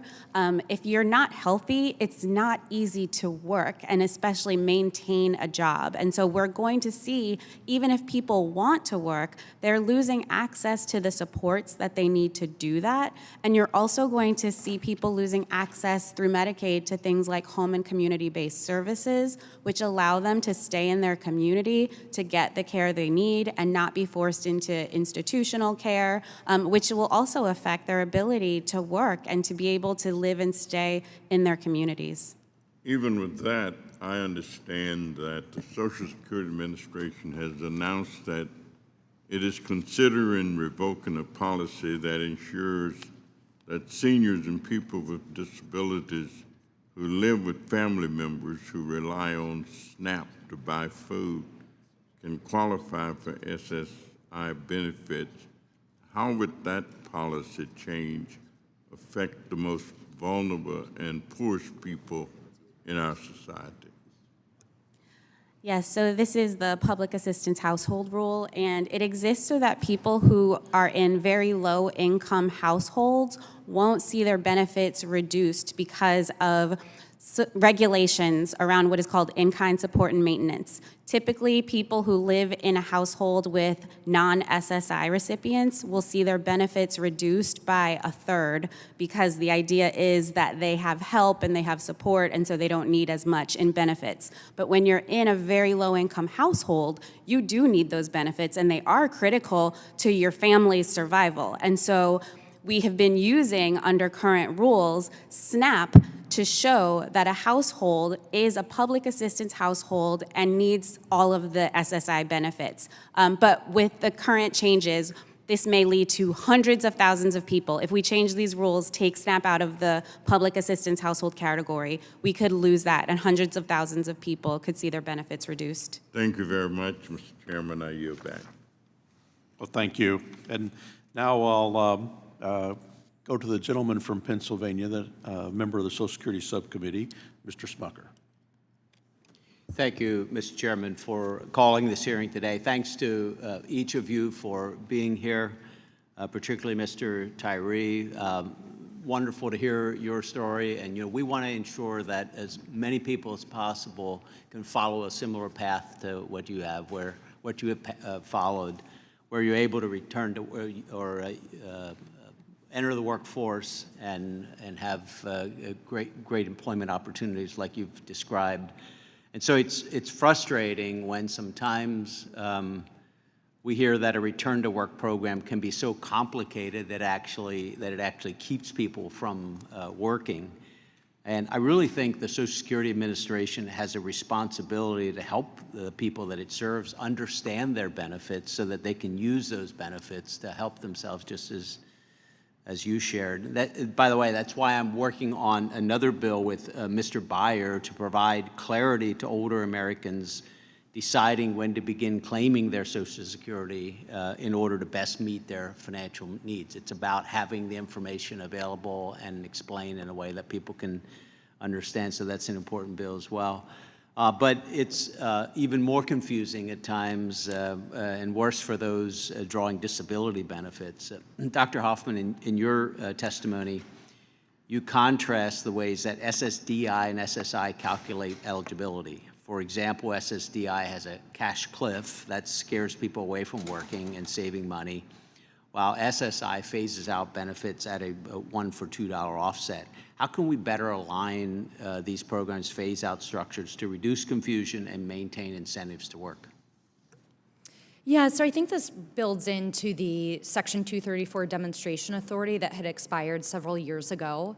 I don't think that there is a clear solution. I think there are several compelling ideas, but I think that they need to be vetted and tested to ensure that they can achieve administrative feasibility, that beneficiaries can understand them, and to test whether they can, in fact, in the real world, achieve policy goals. Sure. Well, thank you. Well, we'll hope to have your continued input as we work to address that. Mr. Tyree, considering what Dr. Hoffman just said about the benefits cliff, the threat of a benefits cliff, you'd mentioned the ABLE accounts, and this was actually a priority of mine for reconciliation, and I'm really grateful that we were able to get it across the finish line in the bill that we just passed. I've heard a lot from the treasurer in Pennsylvania how individuals with disabilities have been able to access this program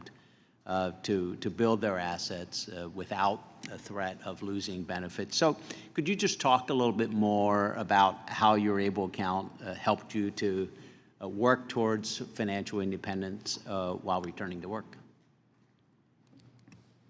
Yes. So I would say, like I said, the combination of services and support is critical.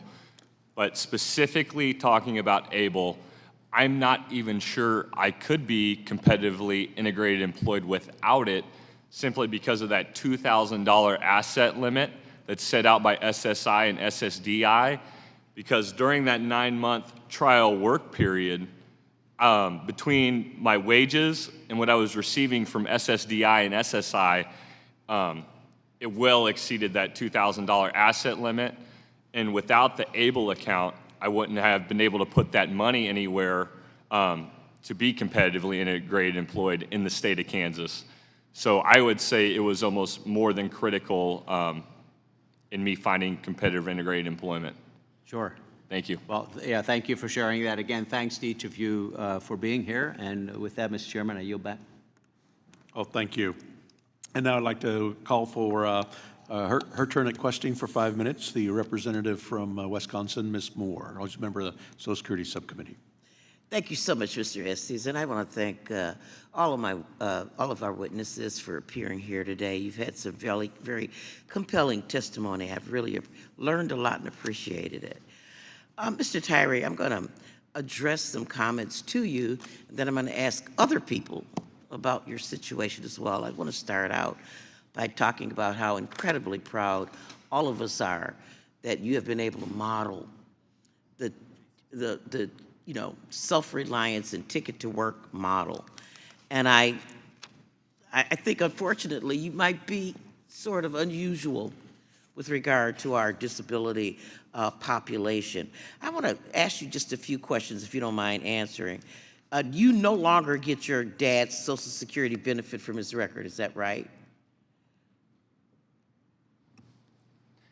That is correct. Okay. Because I'm competitively integrated employed. Okay. So, do you have health care through your employer? It is offered through my employer, but because of the knowledge that the program Working Healthy gave me, I found out that because I had an inherited disability, that I fall under a certain title of Social Security disability that was considered a protected medical group. So Right. again, that's right, that right, like. Right. So I mean, that's the point that I'm making, and maybe I can ask Mrs. Gronniger or Ms. Wallish. I mean, because a lot of folks who go to work like you would be at risk of losing their Medicaid or their Medicare. It just wouldn't be worth it to them, even with the extra money, to become quote unquote financially independent and not have, because you need your health care. Sounds to me like all those operations and so on. So I guess the question that I have about Mr. Tyree, and Ms. Gronniger, maybe you have the answer to this. You know, he has a very sympathetic employer, very happy to have him. It's hard to see him as a bartender at Summerfest in Milwaukee. I don't think he would make it, Mr. Tyree. Rushing about. With all due respect, Mrs. Moore, without supports and services that I lacked at the time to find competitive integrated employment at the KU Center on Disabilities, those supports and services weren't accurately provided by my local school system as I was a substitute teacher, and nor were they provided when I worked at a former prison release program washing dishes at a Perkins, where I couldn't disclose my disability, or they likely wouldn't have hired me. Exactly. With all due respect.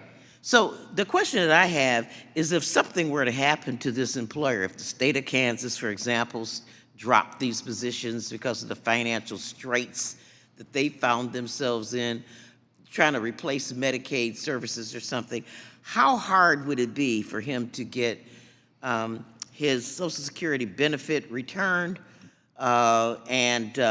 Thank God he still has his medical. Mrs. Gronniger? Yeah, I think you've hit on a problem here in that people are at risk of losing really critical benefits, and it's so complex to get them in the first place, to get them back, to understand how you would do that, that it does make it so much of a disincentive that people don't want to risk it. You don't want to risk your health care, which is enormously expensive, because you may be able to work part-time or work for a specific season and may not have regular steady employment that you can depend on. Right, that's an absolute risk. I just want to ask you another personal question, Mr. Tyree. Are you married? No, currently scared of marriage, ma'am. You're scared of marriage? Well, you're probably a very intelligent person. But there are a lot of people on disability that want to get married. Go figure. But we talk about benefit cliffs and on SSI, I mean, and disability. And as I was looking through the very complicated rules, you just do not get married if you're on Social Security. Ms. Gronniger, can you just sort of briefly consume my time and explain to the committee why, and there's a lot of church-going people who have contacted me because they don't want to live in sin, but they can't get married. Go and explain this, please. There are a couple of different reasons why you might not want to get married. One of them, if you are a disabled adult child, you can lose all of your benefits. So these are people who get benefits through their parents' records. If they get married, they lose those benefits, and it's a huge problem. For SSI recipients, if you get married, your benefit is not the same benefit. You get a reduced benefit. It's really not a fair situation. You basically are penalized for getting married. So if you have two people receiving SSI separately, they get basically two benefits. If you have them get married, they lose about 50% of that benefit. And they have to live in sin. I want you to take that in, colleagues. My time, I think they always make the clock go faster for me for some reason, but I would yield back, Mr. Chairman. Well, thank you. And now I recognize a member of the Work and Welfare Subcommittee, representative from Indiana, Mr. Yocum. Thank you, Chairman Estes, for holding this hearing, and thank you to our witnesses for being here today. Estimates show that 60% of Social Security disability insurance and supplemental security income recipients report being interested in obtaining a new job, gaining employable skills, or advancing in a career.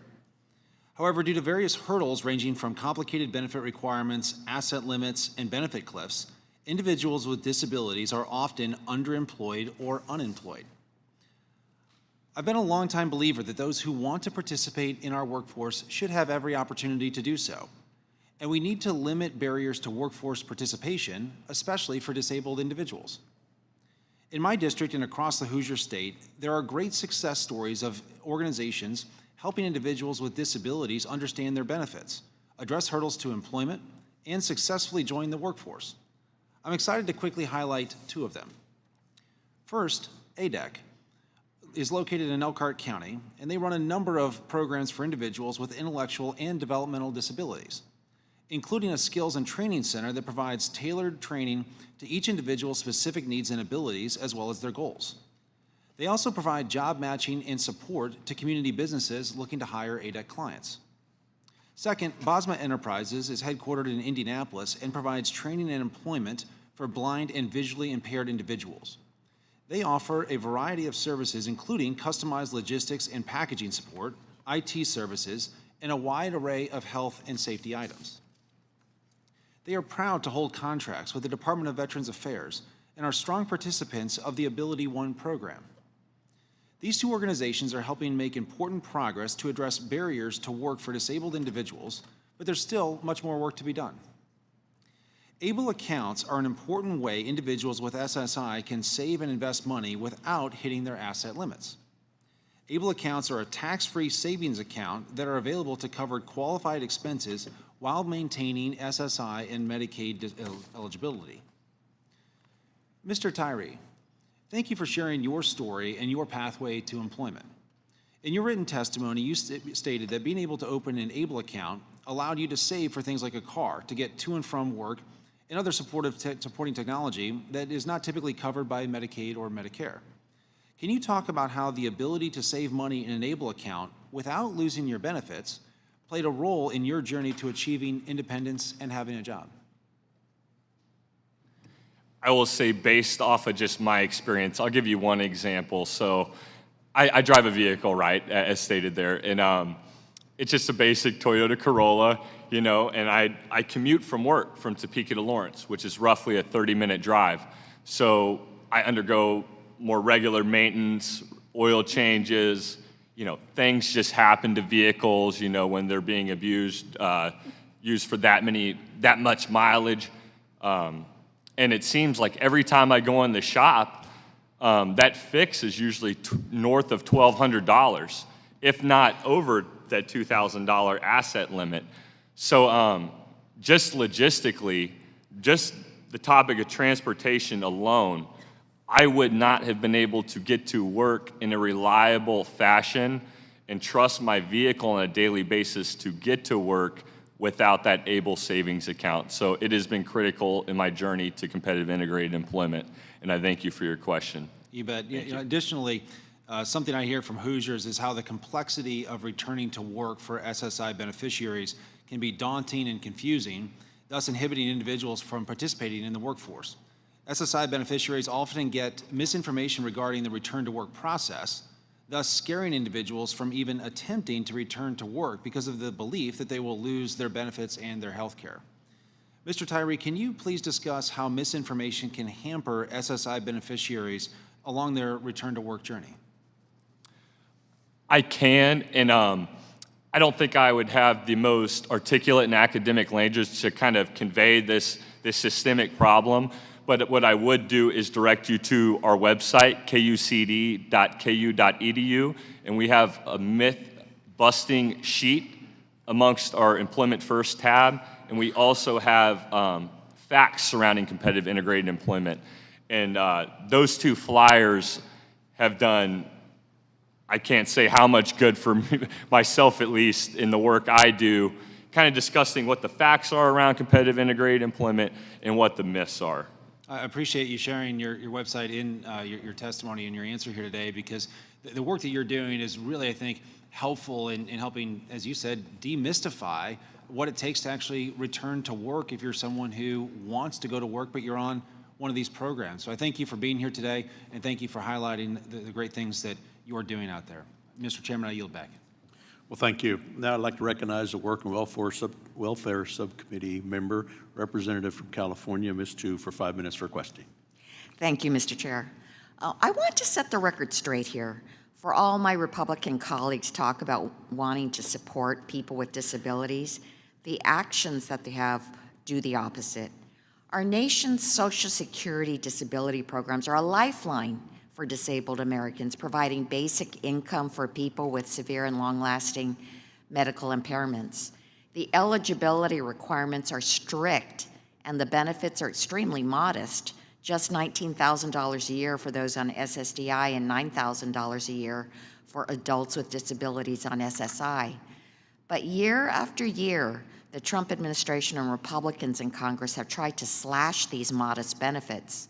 Just to name a few, during his first administration, President Trump sought more than $70 billion in cuts in Social Security disability benefits, including plans to make it harder for older, severely disabled workers to qualify, to throw disabled people off benefits by subjecting them to more frequent paperwork reviews, and to cut retroactive benefits in half for newly eligible disabled workers.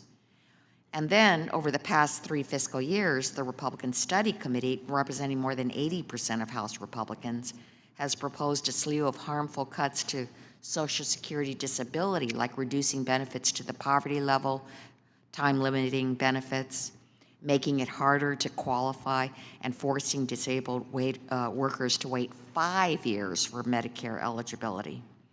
And earlier this year, House Republicans included billions of dollars in cuts to SSI on their initial so-called menu of options for budget reconciliation in order to pay for tax cuts for billionaires. So if my Republican colleagues are interested in exploring ways to ensure that Social Security disability beneficiaries who are able to work can do so without losing their vital benefits or their health care, we stand ready to work with you, but not if the main motive in getting them to work is to kick vulnerable people off their benefits. And so, Ms. Gronniger, I'm deeply alarmed by the collapse of Social Security's customer service under President Trump. His administration is taking a wrecking ball to the agency, forcing out more than 7,000 SSA workers, or about 1 in 8 employees. My office has been flooded with calls from constituents. They can't get through to SSA on the phones, they're facing long waits at field offices, and they're struggling to get any help from the agency at all. I heard from one constituent who said, "I depend on my disability check to keep a roof over my head and food in my mouth, not just Social Security, but Medicare, Medicaid, and SNAP as well. They all keep me alive and healthy, not homeless and starving in the streets. This is literally a life and death issue for me." So, Ms. Gronniger, how can the quality of SSA's overall customer service impact the effectiveness of a return to work strategy for people with disabilities? I think you've really hit on something in that you must have the customer service as a base if you really want to give people the ability to go back to work. If you can't get information because you've been waiting on the phone for hours, you're not going to trust that you have access to your benefits if you work. Similarly, if you go to a field office and you're told that you have to make an appointment, but then you can't make an appointment and so you can't talk to a person, you're going through all these hoops, it's not going to make people feel as though they can try to work and still keep their benefits. And I think that's the kind of thing that we are worried about and that we've been hearing from advocates. You know, depending on where you are in the country, your experience with Social Security can vary greatly. It may take you an hour, it may take you 4 hours, but it's not good, and that shouldn't be anyone's experience, no matter where they live in this country, if we're trying to say that you can trust that Social Security is going to be there for you and help you if you want to work. And also, I'm deeply disturbed about the potential use of AI in these complex and high-stakes determination of eligibility. Can you say something about that, the use of AI in Social Security disability determinations? Sure. I think that AI can be a really useful tool, but it shouldn't be a replacement for experienced staff and people, and especially for seniors and people with disabilities. You have to make sure that you're giving them full access to the customer service that they need. And we all know that AI is not perfect. We cannot have people with disabilities and seniors as test subjects to try out AI. We have to make sure that we're using it properly and that it is serving our needs. The National Academy of Social Insurance actually put together a report around AI and emerging technology and disability specific to SSA. And they talked about the different guardrails and principles that are necessary when you're thinking about how to use AI. One of which is that we can't use AI to make decisions about denials. We can't have AI denying benefits. We need to have people who are looking at these applications, who are talking to people and engaging with people, and not just replace them with AI, because we're not going to be successful. Thank you. I yield back. Well, thank you. And I just want to mention that, you know, this hearing's not about work requirements for individuals with disabilities. We shouldn't be framing it that way. I mean, disabled individuals have always been exempt from work requirements in federal programs, and that will continue to happen. We want to look forward to being able to talk about opportunities for folks that want to return to work and how they can do that. And kind of how do we get past this trap system that we're in now, making sure the federal programs aren't an obstacle to being in the way of work. So with that, excuse me, I'll call on a member of the Social Security Subcommittee, representative from Utah, Mr. Moore. Thank you, Chairman. Represent Utah, dig into these issues quite a bit. Recent research from a Utah-based Sutherland Institute found that 43% of statewide current and recent safety net participants had at some point turned down an opportunity to work or earn more because they were worried about triggering a benefit cliff. It's because in many instances, the loss of benefits can be greater than or close to the additional earnings when their income increases. This Sutherland Institute, digs into this issue a lot, provides an enormous amount of thought to this, research and solutions. Mrs. Wallfish, Full Circle Employment works with individuals with disabilities in order to help them get back to work. In your experience, how does the benefit cliff affect an individual's ability and willingness to go to work, and can you elaborate on any fear associated with this issue?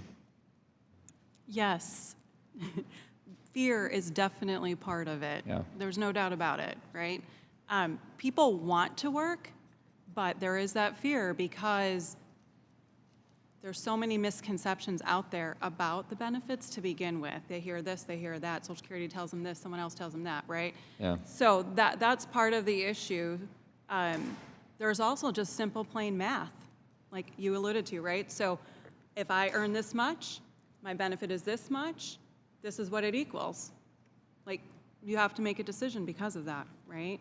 So there are only a few trained staff within the Social Security offices that are able to implement and understand the protections that are there. So yeah, there's definitely fear around that cliff. Yeah, and I think, like you said, there's a lot of misconceptions, and so sometimes the fear is unwarranted, but there's also the brass tacks of it actually being the numbers, where if there is a legitimate benefits cliff that we have just failed to be able to solve this. It should be a very bipartisan issue, and I'm hopeful that we can work towards that. And so I appreciate your work on that and helping and supporting those that are in these that participate in some of these programs to help them with that. My next question will be healthcare related. I was going to ask Mr. Tyree, but if anybody has any perspective on this, let me go to Mr. Sanderson, actually. It's clear that American businesses, they want to hire and promote, right? They want to hire and promote the best person for the job. However, we've heard today that for those receiving disability insurance benefits, it's not that simple to say yes to a new job and next promotion or more hours. How do employers navigate these rules? And if the program was simpler, do you think that employers would be more effective at providing opportunities for individuals with disabilities? Well, thank you for the question. I think the short answer to the last part of that is yes. Anything that's simpler makes it easier to make decisions. Some of this is driven by the kind of difficulties in understanding benefits to begin with. I've experienced situations where somebody was telling me something, it was really difficult to know whether or not that was true because I wasn't the person receiving the benefit. So I can go try to look it up on their behalf. I'm probably in a worse position to find the right answer than them. So it really does, it kind of is a problem that ends up creating challenges at both ends. Because on the employer side, it is difficult to navigate. And there are some instances where people are actually just scared to share because they've shared before, and it's led to them either not being hired or being released, something Mr. Tyree shared. So I think we do have, the demystification I think was a word used earlier. I think that is crucial to simplify all of these programs and benefits because it will make it easier for the employer too, and it will make the information flowing to the employer from the recipient more accurate. I think in general, simplification would be extremely helpful for both employer and recipient. Yeah, and my kind of eye-opening moment with this is when you actually look at the graphical data of the way these benefits work and where those cliffs come in and how it could be, frustrating for both employer and employee. There's so much good in our society that wants to support folks with disabilities or special needs, and a big part of that is the workforce capabilities that there are, and there is so much more that they can do that they're sort of being limited in right now. And so appreciate all of your support on identifying these issues and trying to communicate it properly. And with that, Mr. Chairman, I yield back. Well, thank you. Now I recognize the representative from Nevada, Mr. Horsford, for 5 minutes for questioning. Thank you to Chairs Estes and LaHood, as well as our ranking members Larson and Davis.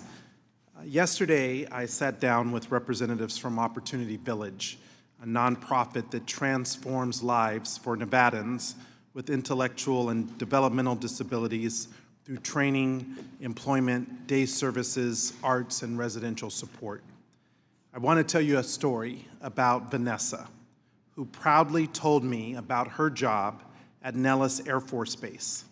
For her, work is not just a paycheck, it is dignity, purpose, and belonging. And Vanessa's story is not an outlier. Every single one of us has constituents with similar expectations and experiences. Ms. Gronniger, can you quickly outline the kinds of disabilities and conditions that qualify individuals for benefits from the Social Security Administration? It's a wide range. It's very significant disabilities that can be musculoskeletal, your body, it can be mental impairments, they can be the entire range, but the basic idea is that these are significant and they are impairments that make it impossible, if not difficult, for you to hold very regular, steady employment over a long period of time. And as I expect you'll confirm, what barriers most often prevent people with disabilities from sustaining full-time work? I think that it's a lot of different things. And so for people, depending on the disability, it can be not being able to get to a job, not having the supports and services that you need to be able to support you as you're trying to work. And so I think that it really is around, it varies based on the individual, but it leads you to not have the support and ability to be able to keep your employment. Yeah. And that's what Vanessa shared with me. She wants to do more, but she's concerned about the changes, particularly to the eligibility criteria and the lack of supports that are available for her and others like her to receive these benefits. Now, Ms. Gronniger, when the commissioner was here from SSI testified in June, I pressed him to commit to keeping field and hearing offices open. He refused. What does that mean in practice for people with disabilities seeking in-person support, not being able to obtain them? In-person customer service support is really critical for seniors and people with disabilities. Sometimes they cannot get the help that they need online or over the internet or over the phone. It really is important and imperative for SSA to have actual people that customers can go to. And for people with disabilities and seniors, this is part of how they're able to function and how they're able to, if they choose, return to work. And what's so troubling is that every day it feels like there's a new bombshell report that's being published about efforts to reduce the efficiency of this vital agency or blatant mistreatment of sensitive data. Since January, they have taken a chainsaw to the Social Security Administration, pushing out more than 7,000 employees, about 1 in 8 workers. The fallout is everywhere, and I know my office has received calls, as I'm sure my colleagues have reported, about calls and visits from constituents who cannot get through on the phones, wait hours in field offices, or who are trapped in backlogs, and that is unacceptable. Mr. Chairman, I'd like to enter into the record and ask for unanimous consent, a report by the Center on Budget and Policy Priorities entitled, Trump Administration Poised to Cut SSI Benefits for Nearly 400,000 Low-Income, Disabled, and Older People. Without objection, so ordered. While just a proposal at this time, I think we can all agree that kicking our most vulnerable constituents off of their life-sustaining benefits is not a way to support the quality of life of these individuals, let alone to get them back to work. So I'm ringing the alarm bell now. This proposal by this administration should be dead on arrival if it moves forward. And I hope that my colleagues on both sides of the aisle can agree with me that it's time to put our constituents above the interest of those who are seeking to undermine the Social Security Administration. And with that, I yield back. Well, thank you. Now I recognize the representative from Iowa, Mr. Feenstra. Thank you, Chairman Estes and Chairman LaHood, Ranking Member Davis and Larson. Thank you for having this hearing. I want to thank the witnesses for all that you do. I read your testimony. It was very good. I think we can all agree Social Security, disability insurance, and disability programs serve a purpose, and they serve a purpose for work incentives.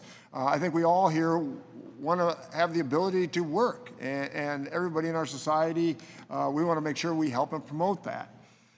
Ms. Wallish, the complexity of returning to work for SSI beneficiaries can be daunting, can be confusing.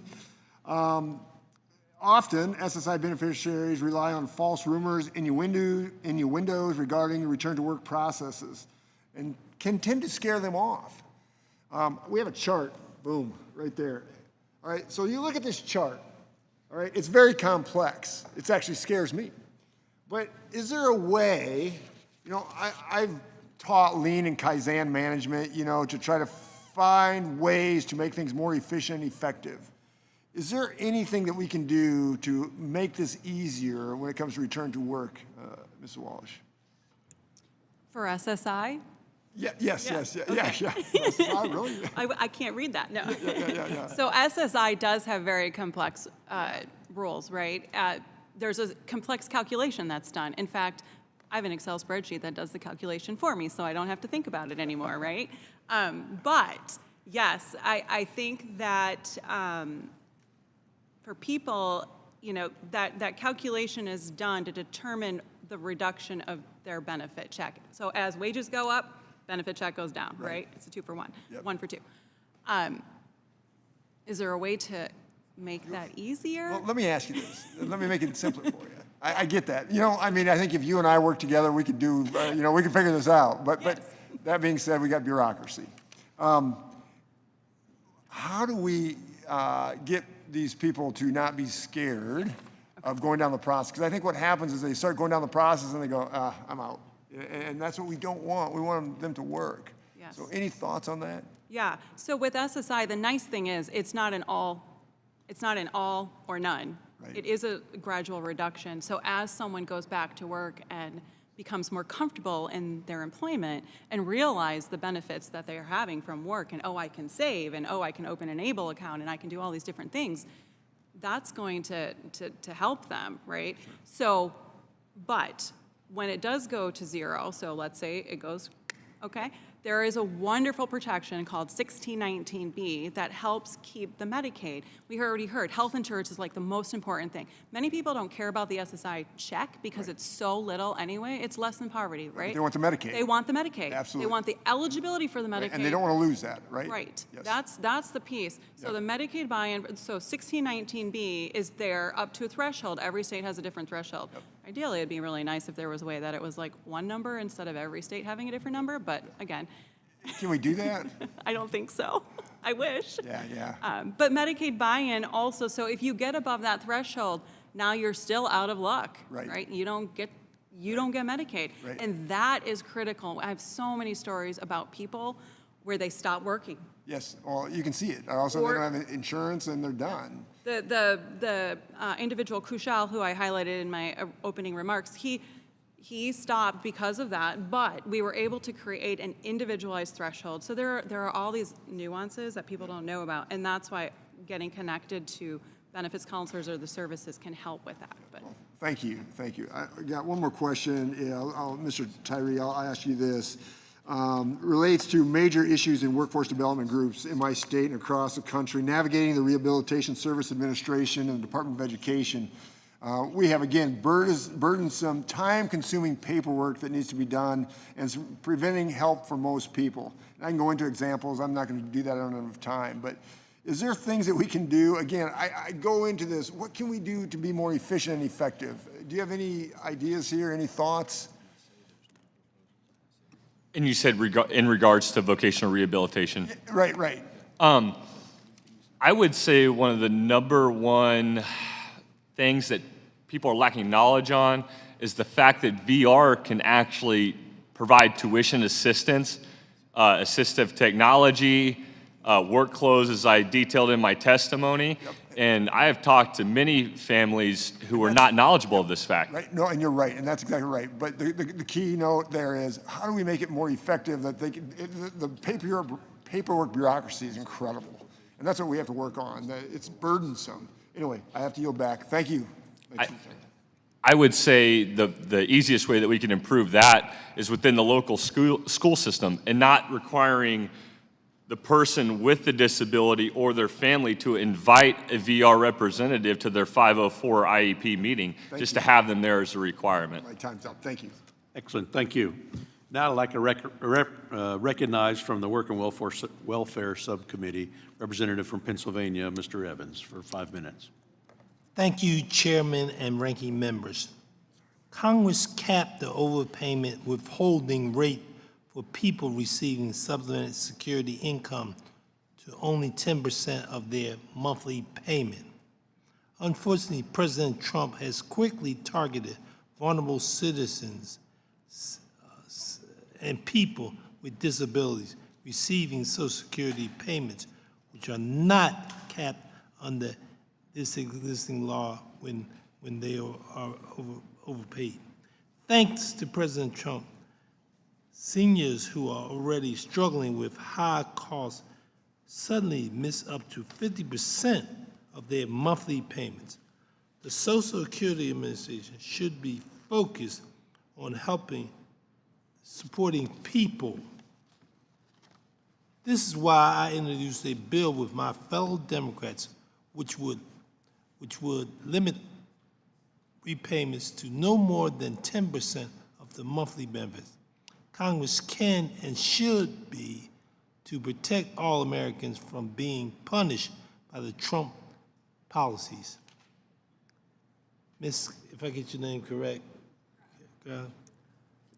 what are some of the circumstances leading to these overpayments? And some people apply for individual repayments or overpayments on hardship grounds. What has your experience been with them? So as a support center, we work with advocates who are trying to help their clients deal with these complexities. To your point, you can apply for waivers, you can try to address overpayments, but it's not something that's easy, and it's really hard to help to get representation, to get help to do this. And so when you have overpayments, you're dealing with a lot of kind of stress and not knowing if you're going to be paid. And as you mentioned, with SSDI recipients, you can lose half of your monthly income. So having a bill passed that would cap that overpayment to 10% would make a huge difference to people in their lives and not having to worry about losing half their income because they can't understand how else to deal with overpayments. And can you tell us, what do you think that would mean in terms of the benefit of them? Tell us. The cap would make a huge difference. I am trying to imagine how I would be able to afford my housing, transportation, medicine, all of the things that are basically basics with half of my monthly income suddenly cut off. And I don't think that it is something that we should expect people with disabilities and seniors to be able to do. So you have any suggestions? I think that your bill is a very smart and wise way to help people deal with overpayments. You cap it so that you're not taking away half of someone's monthly income. I'd like to thank you, Mr. Chairman. Thank you. And now I'd like to recognize Representative from Ohio, Mr. Miller, for 5 minutes. Thank you, Mr. Chairman. We are here to discuss how policymakers can support opportunities for individuals with disabilities to establish, renew, and strengthen their connection to the workforce. We should ensure that federal programs empower of all abilities and provide them with the tools that they need to reach their full potential. One of my top priorities since coming to Congress is to empower individuals, whatever their background, with the skills and access to workplace opportunities to build a fulfilling future. This includes leading the Training and Nutritional Stability Act, as well as other efforts to empower all in our nation with the tools needed to succeed. I'm encouraged by initiatives such as those in my home state of Ohio through Opportunities for Ohioans with Disabilities. This effort includes partnerships with Cleveland State University, which provides individualized support, skill development, and job placement services to help individuals with disabilities reach their vocational goals. Also, the Ohio Association of People Supporting Employment First enhances employment opportunities for individuals with disabilities, building practical work skills. Among the issues I would like to focus on today are the opportunities under Social Security, such as return to work incentives to encourage employment where possible, reduce the need for government benefits, and build independence, all while strengthening the fiscal soundness of the Social Security program. One of these initiatives include SSA's Ticket to Work program, which allows eligible disability insurance and Social Security income beneficiaries to voluntarily obtain employment services, vocational rehabilitation, or other services to achieve workplace goals. I look forward to hearing from our panelists how and other incentives empower those with disabilities to move toward financial independence and connect them with the services and the support they need to truly succeed within the workforce. And thank you all for being here again today. Mr. Tyree, you mentioned in your testimony people with disabilities deserve to be able to maintain benefits that support their health and independence. However, the current $2,000 asset limit is a huge barrier. to those with disabilities seeking employment. Please share how the ABLE accounts from the federal Achieving a Better Life Experience Act will allow individuals with disabilities to save money in a tax advantage account without losing essential benefits. It's really quite simple. It's one of the only ways, if not the only way, that they can house monies over $2,000 without losing essential Medicaid, Medicare benefits, as well as other benefits. And also, like I said, in my own personal experience, it has helped me on the transportation front, as a lot of things that involve vehicles are over $2,000, as well as many forms of supportive technology are over $2,000, et cetera. So I think it's a great support for people with disabilities, or service, however you want to frame that.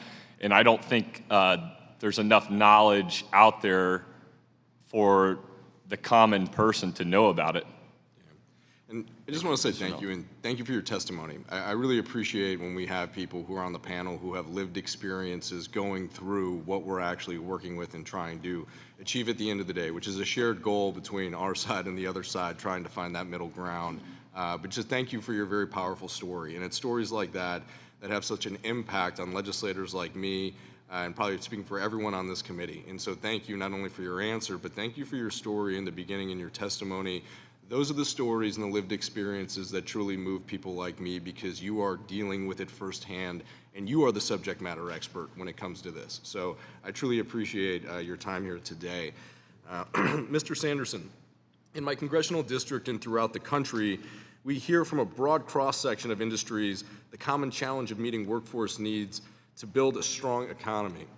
You mentioned in your testimony that your involvement was spurred through an innovative partnership not born out of sense of corporate social responsibility, but out of, quote, clear-eyed assessment of our business needs, seeking a pool of qualified, dedicated individuals, and we had roles that needed to be filled.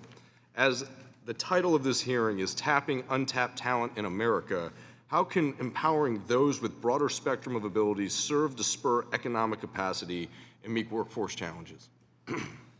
Yeah, so the relationship with Down Syndrome Innovations, I think, is a proxy example for a broader set of principles that really apply to multiple industries in multiple ways.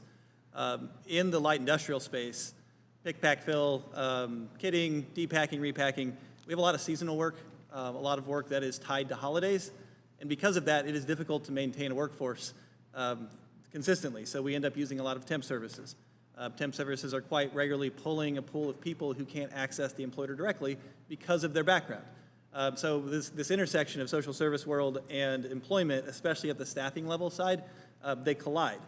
With Down Syndrome Innovations, one benefit that we got immediately was they were working with such a big pool of candidates, self-advocates, that there was all kinds of different schedule needs. So we could flex in and out of seasonal work and not have to worry about somebody needing full-time employment, but us only being able to employ them for 3 weeks at a time. That is a very, very big challenge in that space. I'm sure that's true of other industries. So I think that's one of the benefits of these kinds of partnerships, is that there are organizations who are actually already creating space for that exact kind of variability.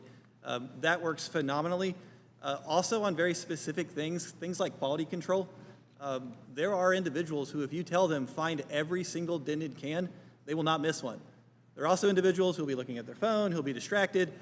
So there really is an extraordinary ability baked in that is far superior to conventional labor for some of these groups that we've marginalized, or just otherwise, because of perception, assume that it's just not the right fit.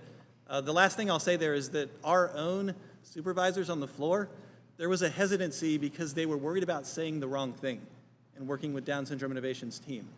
So again, DSI was great in educating us that what their self-advocates wanted was the same experience everybody else got. So the way that you mitigate that difference is to just treat people exactly the same. And that was extremely helpful for our team to hear. And we had supervisors who went from a little concerned to very quickly saying, I only want to work with their team, and I only want to work with their self-advocates. And I think that is true in general of people who are coming to the table with things that we've identified as disabilities. It's not a monolith, it's broad brush, but in general, there's a different perspective there.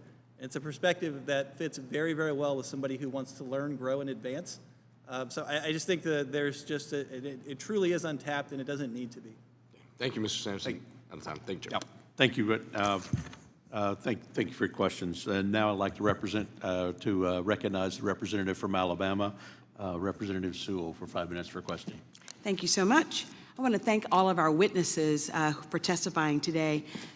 Today I speak on behalf of 164,000 Social Security beneficiaries that I represent in Alabama. To say that I'm upset with my Republican colleagues and the Trump administration's cuts to Social Security is really an understatement. President Trump proposed more than $70 billion in cuts to Social Security and SSI disability in his budget. A budget is a reflection of one's values. You fund that which you value. And frankly, it really disheartening me that so many of my vulnerable seniors and those that are disabled have less services because of this administration. Doge/field offices and phone services. I believe that it shows a lack of respect for those who are more vulnerable in our society. In so many ways, it's as if my colleagues are turning their back on millions of Americans. This was evident with the passage of the big, ugly bill, law, in July, with Medicaid cuts to over 17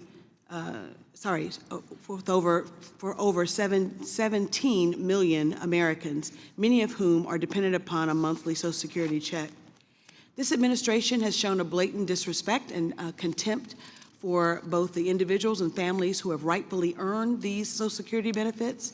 As ranking member of the Ways and Means Oversight Subcommittee, I have a duty to inquire and advocate on behalf of my constituents with the implementation of this unorthodox changes that are occurring at Social Security. It literally breaks my heart. I've had constituents who waited on the phone to speak to someone 2 hours, only to have someone say hello and hang up. We are witnessing in real time the marginalization of Social Security beneficiaries with disability claims. For those who live in rural America, this is even more evident with the barriers that have been put in place by this administration. Over the August recess, I had the opportunity to meet with representatives from many of the hospitals in my district, especially the rural communities. They all had one message in common. They reiterated the potential scale back of services and the distinct possibility of closure of hospitals because of the deep cuts in the big ugly bill. My staff in Alabama has been assisting one constituent in my district that resides in a rural community undergoing multiple medical examination by physicians since last October to complete their Social Security claim. Aside from the absurdity that it's taken more than a year for this individual to complete the necessary medical evaluations to close this case, this individual currently must travel over 30 miles in each direction to see a physician. This would be a strenuous task for anyone, let alone someone with a disability. Ms. Gronniger, if health providers are forced to close their doors because of this big ugly bill, what impact will this have on constituents like mine who have a disability, who live in rural America, who lack transportation, and who have basic needs? They're going to get sicker. They're not going to be able to access the health care that they need. We work with advocates who try to help seniors and people with disabilities, and Medicaid is really vital. And so for 17 million people to lose access to health care means that they are not going to be able to have that level of care that they need, and they are not going to be well. And I don't think that in that situation we can expect that anyone would be able to work even if they wanted to. Isn't it true that people with disabilities who return to work sometimes are more susceptible to getting sicker and having to stop work? I think that that's a fear that they have because you don't know what's going to happen when you try to work. And you may have periods where you are able to work, and you may have periods where your health is suffering and you are impaired and you need to access your health care. You need to take time off. You need to know that your benefits are still there. And I think that goes to the issue of the risk and the reward and not wanting to lose the health care that you need so that you can continue to work if that's what you want to do. Absolutely. 17 million people over the next 10 years could lose their health insurance. And it's frightening that we are still debating whether or not to extend the Affordable Care Act subsidies that allow so many people to be able to afford their health care. With that, I will yield back the balance of my time. Thank you. Now I'd like to recognize the representative from Florida, Representative Bean. Thank you very much, Mr. Chairman. A very good afternoon to you. Good afternoon, Ways and Means, and good afternoon to our panelists. Thank you for coming forward. Guess what? You'll always get to say you testified before Congress. I've listened to your testimony and read your testimony, and I think I know what disabled Americans want.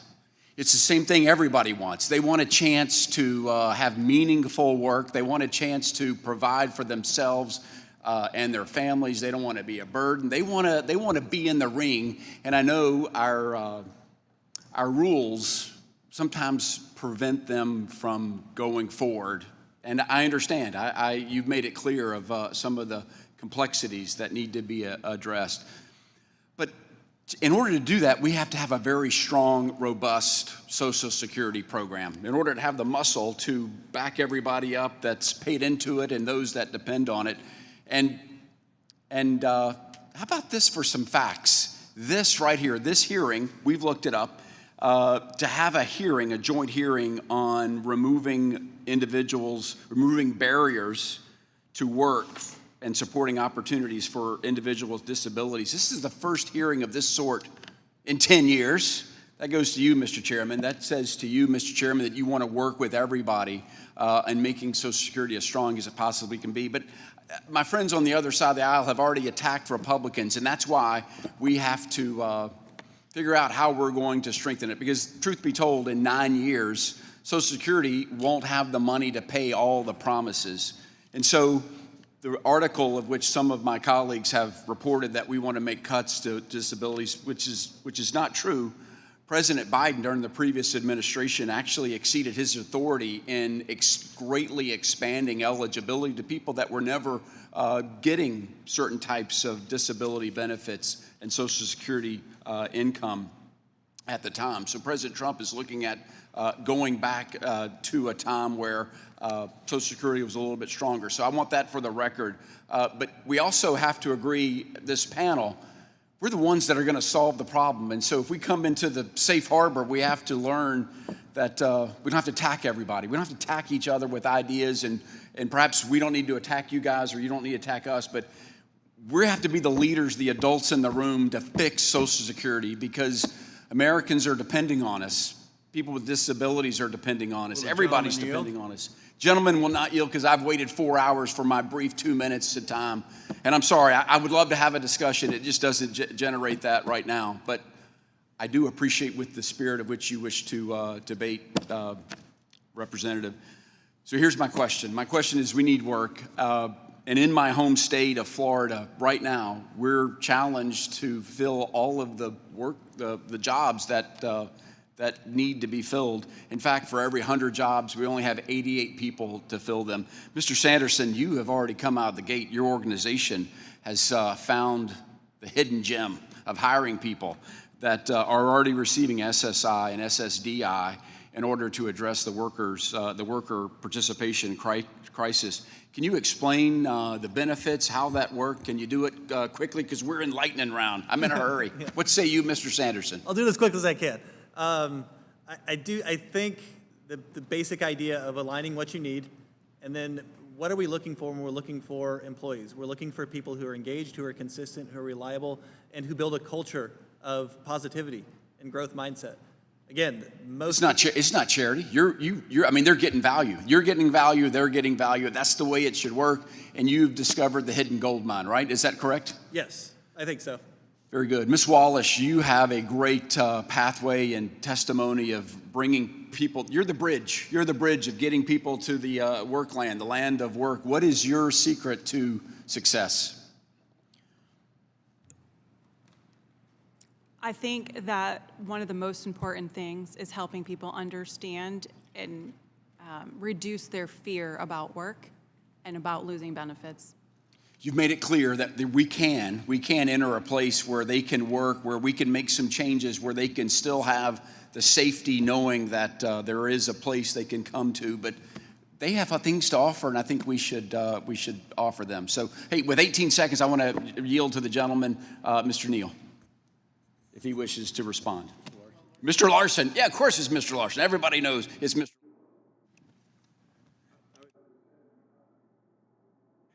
I just say to my colleague, it's pretty simple. Let's have a vote. I mean, and why can't we bring stuff to before this committee in the public where we don't have an open debate and straightforward? There's nothing to hide. There's no more excuses. We being Congress, no one else, hasn't addressed this issue in more than 50 years. Got it. Thank you. Yield back, Mr. Chairman. All right, great, thank you. And now I recognize the representative from California, Mr. Gomez, for 5 minutes for questions. Thank you, Mr. Chairman.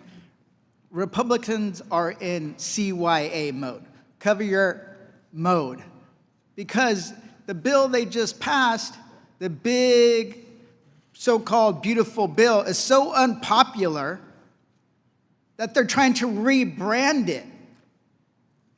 It was a disaster for working people because they were literally gutting programs that help working people and giving that money to the ultra wealthy and the largest corporations, literally stealing from the working class to give to the wealthy, the largest transfer of wealth in our history, by cutting Medicaid, by cutting food benefits, by going after the programs that people rely on, and having people on their side of the aisle, within the administration, within the Senate, say what they truly think about Social Security, which is the largest anti-poverty program in the country.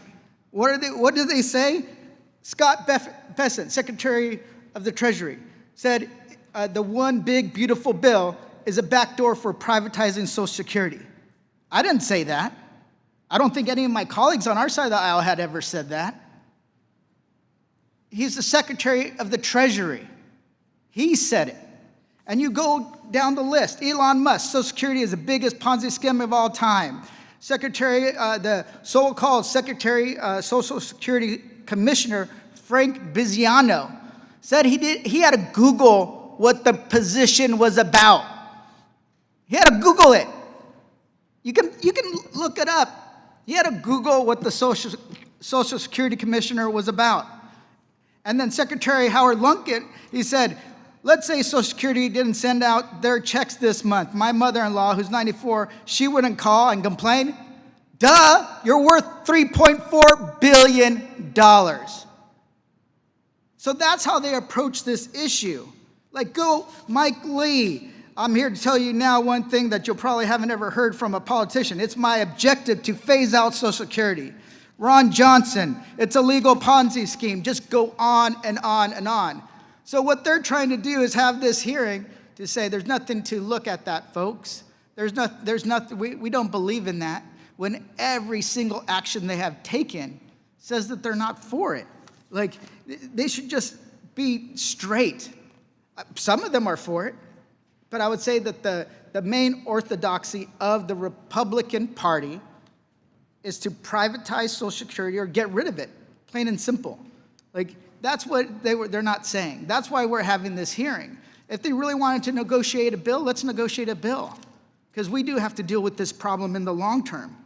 And then the amount of people that are being kicked off of disability, of Medicaid is crazy. Republicans actually think that kicking people off of disability, they'll fill our worker shortage, just as Secretary of Agriculture. She said, oh, we'll have plenty of workers if we tighten up requirements and they're forced to go to work. Well, we know that 80% of people on disability are 50 years or older.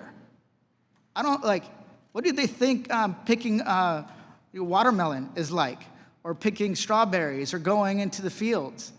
It's a tough gig. Like, my dad was a bracero, which was an immigrant farm worker back in 58 to 60, that was hard work. And let's go talk about the immigrants in this country. Undocumented immigrants, how much did they pay towards Social Security? In 2023, $26 billion into a program that they are not going to see any benefits for. But now they're trying to round them up, ship them off. You know, originally it was supposed to be going after criminals. I don't know how many criminals actually work in a laundry room, work at a car wash, work at a day labor sites. I don't know MS-13 gang members who have day jobs. Like, this is insane. Like, so they're in CYA mode, and they're doing this hearing because they know that that big, so-called beautiful bill is really just one ugly mess, and it's hurting the American people. And that's not even getting me started on their tariffs. Like, the tariffs that they used to be against, now they're for, that is a tax on working men and women. Who does it hit hardest? People on disability, people on Social Security, people that are trying to struggle to get by. But you don't hear them talking about it because there's only one issue that they care about, and that's Donald J. Trump. With that, I yield back. Thank you. Now I'd like to recognize for 5 minutes for questions on our hearing topic about returning to work. Representative from Texas, Mr. Moran. Thank you, Mr. Chairman, and thank you for holding this very important hearing. We always want to have a system set up where people that want to work can return to work. That brings such dignity and value to their lives, and that's what they want, whether or not they're disabled or not. I'm thankful for this opportunity to talk specifically about the SSDI program and those with disabilities in America that want to return to work and want to be more productive in their everyday lives. I also want to start out with a shout out to our Chairman of Financial Services Committee, French Hill, the gentleman from Arkansas, who has been a champion in this area as well. He currently has a bill that's the Social Security Disability Insurance Return to Work Act. It's a bill that addresses a number of issues that need to be addressed long-term, things like fixing the 1999 Ticket to Work program, which has low participation and graduation rates.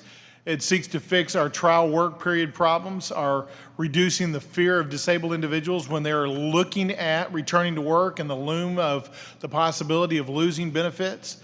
It finds ways to incorporate other actors, private organizations, state agencies, and employers who need to support our individuals with disabilities as they return to work and stay in work. So shout out to French Hill and to the Social Security Disability Insurance Return to Work Act, which is something I think and I'm hopeful that we will continue to pursue and look at and analyze and hopefully move down the path, the legislative path. Now, Mr. Sanderson, let me turn to you with a question. It's clear from your testimony that many employers want to hire individuals with disabilities. In your written statement, you say, quote, "We addressed critical staffing challenges while our employees gained purpose, fulfillment, and economic independence. The work that Nautical Manufacturing and Fulfillment is undertaking with hiring individuals with disabilities who have experienced high barriers to work is amazing." So thank you for that. You and your company, I think, set individuals up to find their purpose in life, to follow it and to fulfill it, to find a place of value within their community, and to make them more economically independent. That's what we want for everybody. So let's go back to your testimony. You said many employers want to hire individuals with disabilities, yet it's clear many beneficiaries don't feel that that's the case. How do you account for this disconnect? Yeah, I do. I think a lot of the misunderstanding and confusion around what goes, what stays, it's a great thing when somebody starts earning more money, and that feels good. If there's something that was helping support this expense that goes away at the same time, the numerator went up, but the denominator went up too. And what that person is experiencing day to day may not have changed. They may still have a deficit in their net income, even though they're now making more. And so one of the challenges that most people start in a job, in a company at an entry level, and they work their way up, manager, director. That entry level job, that salary, the perception is, and sometimes the reality as well, is that people then lose some of the support, either in cash or expense assistance. And so that jump is very, very difficult. And it's broad numbers, it's different for industry to industry, but if somebody needs to come into an industry making $80,000 to $100,000 a year to get past that deficit, that's a very difficult ask for anybody, including employers. So I think that's part of the challenge, is that there are some programs don't work like that, and there's a perception that it does, and some actually do work that way, and then it's just confusion all the way around. So I also think there are some employers who are just so in the weeds that scaling back and recognizing that a long-term strategy for employment and retention will actually be a little bit hard on the front end, but translate into bigger margins on the back end. That's a difficult ask. It's a difficult pitch to make sometimes if you've got a short-term vision. Ms. Wallish, I want to come to you now. In May of 2025, the labor force participation of people ages 16 to 64 with a disability was 41% approximately, compared to 77.8% of people without a disability. And the employment rate was 8.2% for people with a disability, more than double that with people without a disability. Can you give examples of how your organization collaborates with business and advocacy groups to ensure employment outcomes for people with disabilities are successful? Certainly.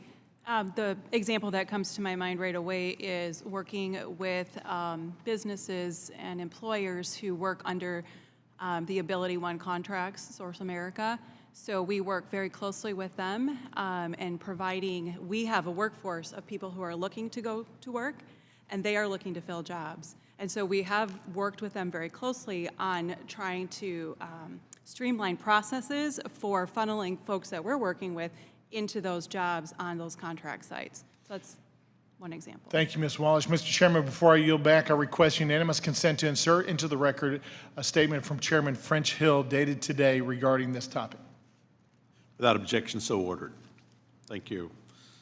Now I'd like to recognize the representative from Virginia, Mr. Byer, for 5 minutes for questioning. Mr. Chairman, thank you very much, and thank you all for coming here today. I'm really glad we're having a chance to talk about supporting opportunity for individuals with disabilities. 45 years ago, I was on the founding board of the Independence Center in Arlington, Virginia, where I learned, yet again, that the most important thing for anyone with a disability is the desire to be independent, to be as independent as possible. My next youngest sister was born with an intellectual disability, and she worked in the family business with me side by side for 27 years. She was the heart and soul, the charm of the business. But very few intellectual or people with disabilities have the benefit of a family that has a family business that can take them in. And earlier this year, I joined with my friend, Mr. Smucker, to introduce the Enable Act to better support individuals with disabilities. It strengthens the ABLE accounts. It allows them to save and invest without jeopardizing their eligibility for federal programs like SSI.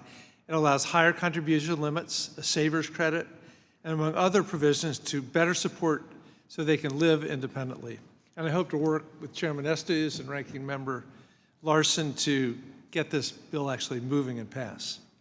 I'd also like to express concerns, as my friend Mr. Gomez did, about the current attacks that we're seeing. He had the poster up with Treasury Secretary Bessent talking about a backdoor to privatizing. You've heard some of the other pretty scary language about it being a Ponzi scheme. Ms. Gronniger, the Republican Study Committee, which most of my Republican colleagues serve on, released a 2025 budget plan full of cuts to Social Security that would directly hurt their own constituents and Americans across the country, and this specifically is gutting disability protections. Since this hearing is about supporting individuals with disabilities, how, from your perspective, how might this negatively impact those with disabilities?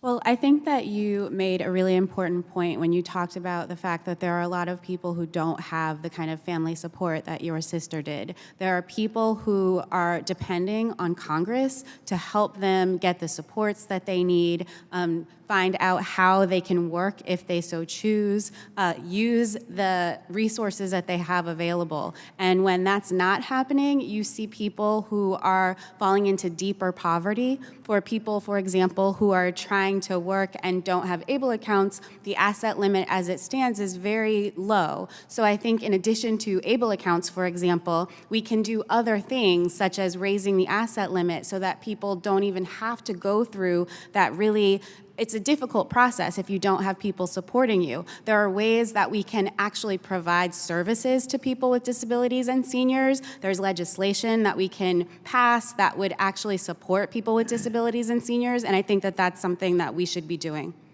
Thank you very much. And Mr. Gronniger, I'm really afraid that the science denialism we're seeing, the anti-vaccination campaigns, are going to hit people with disabilities particularly hard. You know, we talk about herd immunity, but when there's no herd immunity and you can't get vaccinated because of your medical condition, it's a great, great danger. Many Americans with disabilities are at risk of more severe health consequences or even death if they're infected with a vaccine-preventable disease. And in addition, falling ill due to preventable disease means missing work. And the great concern with RFK Jr., the whole MAHA agenda, is that it can be anything but healthy for people with disabilities. I love your perspective. So vaccines have been proven to be effective in helping people to maintain their health. And I think that part of what people with disabilities and seniors need is to be able to access vaccinations and be able to get the health care that they need. And so I think what we are worried about and things that we've seen, for example, with the COVID-19 pandemic, older adults and people with disabilities were most at risk. And so if we're not giving people access to vaccines and access to appropriate health care, we're going to see a lot of people who are sick and dying and hospitalized, and it's preventable. You're making the astonishing case that the lack of vaccinations is going to put more people on disabilities, that we're actually making the problem worse. Well, thank you very much. I appreciate this, and Mr. Chairman, I yield back. Well, thank you for those remarks. And now I'd like to recognize the representative from California, Mr. Panetta, for 5 minutes for questioning. Thank you, Mr. Chairman, and thanks to all of the witnesses who have been here this afternoon. Obviously, I appreciate you highlighting these issues, especially these disability rights issues that are very, very important. One of the issues, though, that I'd like to bring up concerns the rights of disabled adult children, called DACs, or DACs, I guess for short. As you know, and I can tell by your heads that are shaking, yes, these are people who are now adults but were disabled before the age of 22 and therefore began receiving SSI and Medicare benefits based on a parent's work record. Now, nationwide, there are 1.1 million DAC beneficiaries. However, under the current law, and gets to my issue, if DACs get married to anyone other than another DAC, they lose their Social Security, Medicare, and Medicaid benefits. Now, as you know, for disabled people, these benefits are truly a life and death matter, and losing them simply isn't an option, unfortunately. This issue strikes close to home in my district. I had a resident bring this to my attention. Her name is Lori Long, and she faces this very same challenge. See, as a DAC, she receives health and Social Security benefits, but she got engaged. And then she found out that marrying the love of her life would mean losing these benefits for the rest of her life. So understandably, Lori approached my office. She brought the issue to my attention, and we authored the Marriage Equality for Disabled Adults Act.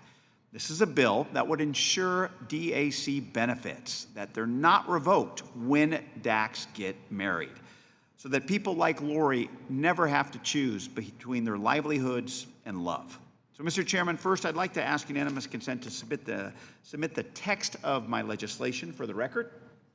Without objection, so ordered. Thank you. And then just a question to Ms. Gronniger. The DACs that I've spoken with want nothing more to live a normal life, and that means marrying the people they love, in my opinion.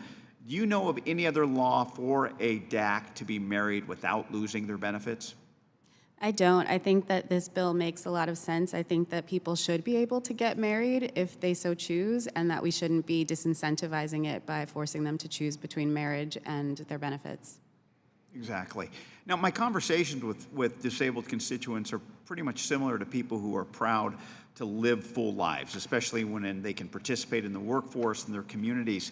But can you speak to the people who were unable to fully participate in the workforce because of a childhood disability? So I think we've touched on this a little bit in that people are worried about working too much, and when you reach a certain limit, you lose your benefits. And so I think that the fear and the kind of uncertainty around that means that people are not necessarily able to take advantage of all the potential that they have and really try new things, try to work in ways that they haven't before, because if they do it and they end up going over this limit, they could lose so many benefits, and it could really affect their quality of life in really meaningful ways. Great. Thank you, Ms. Gronniger, and thanks to all the witnesses for being here today and highlighting not just my issue, but many of the issues that we're facing and that DACs and others on disability face as well. So I appreciate that. Mr. Chairman, I yield back. Well, thank you. And I'd like to thank all of the witnesses for appearing before us today. This concludes our hearing. Please be advised that members have 2 weeks to submit written questions to be answered later in writing. These questions and your answers will be made part of the formal hearing record. With that, subcommittee stands adjourned.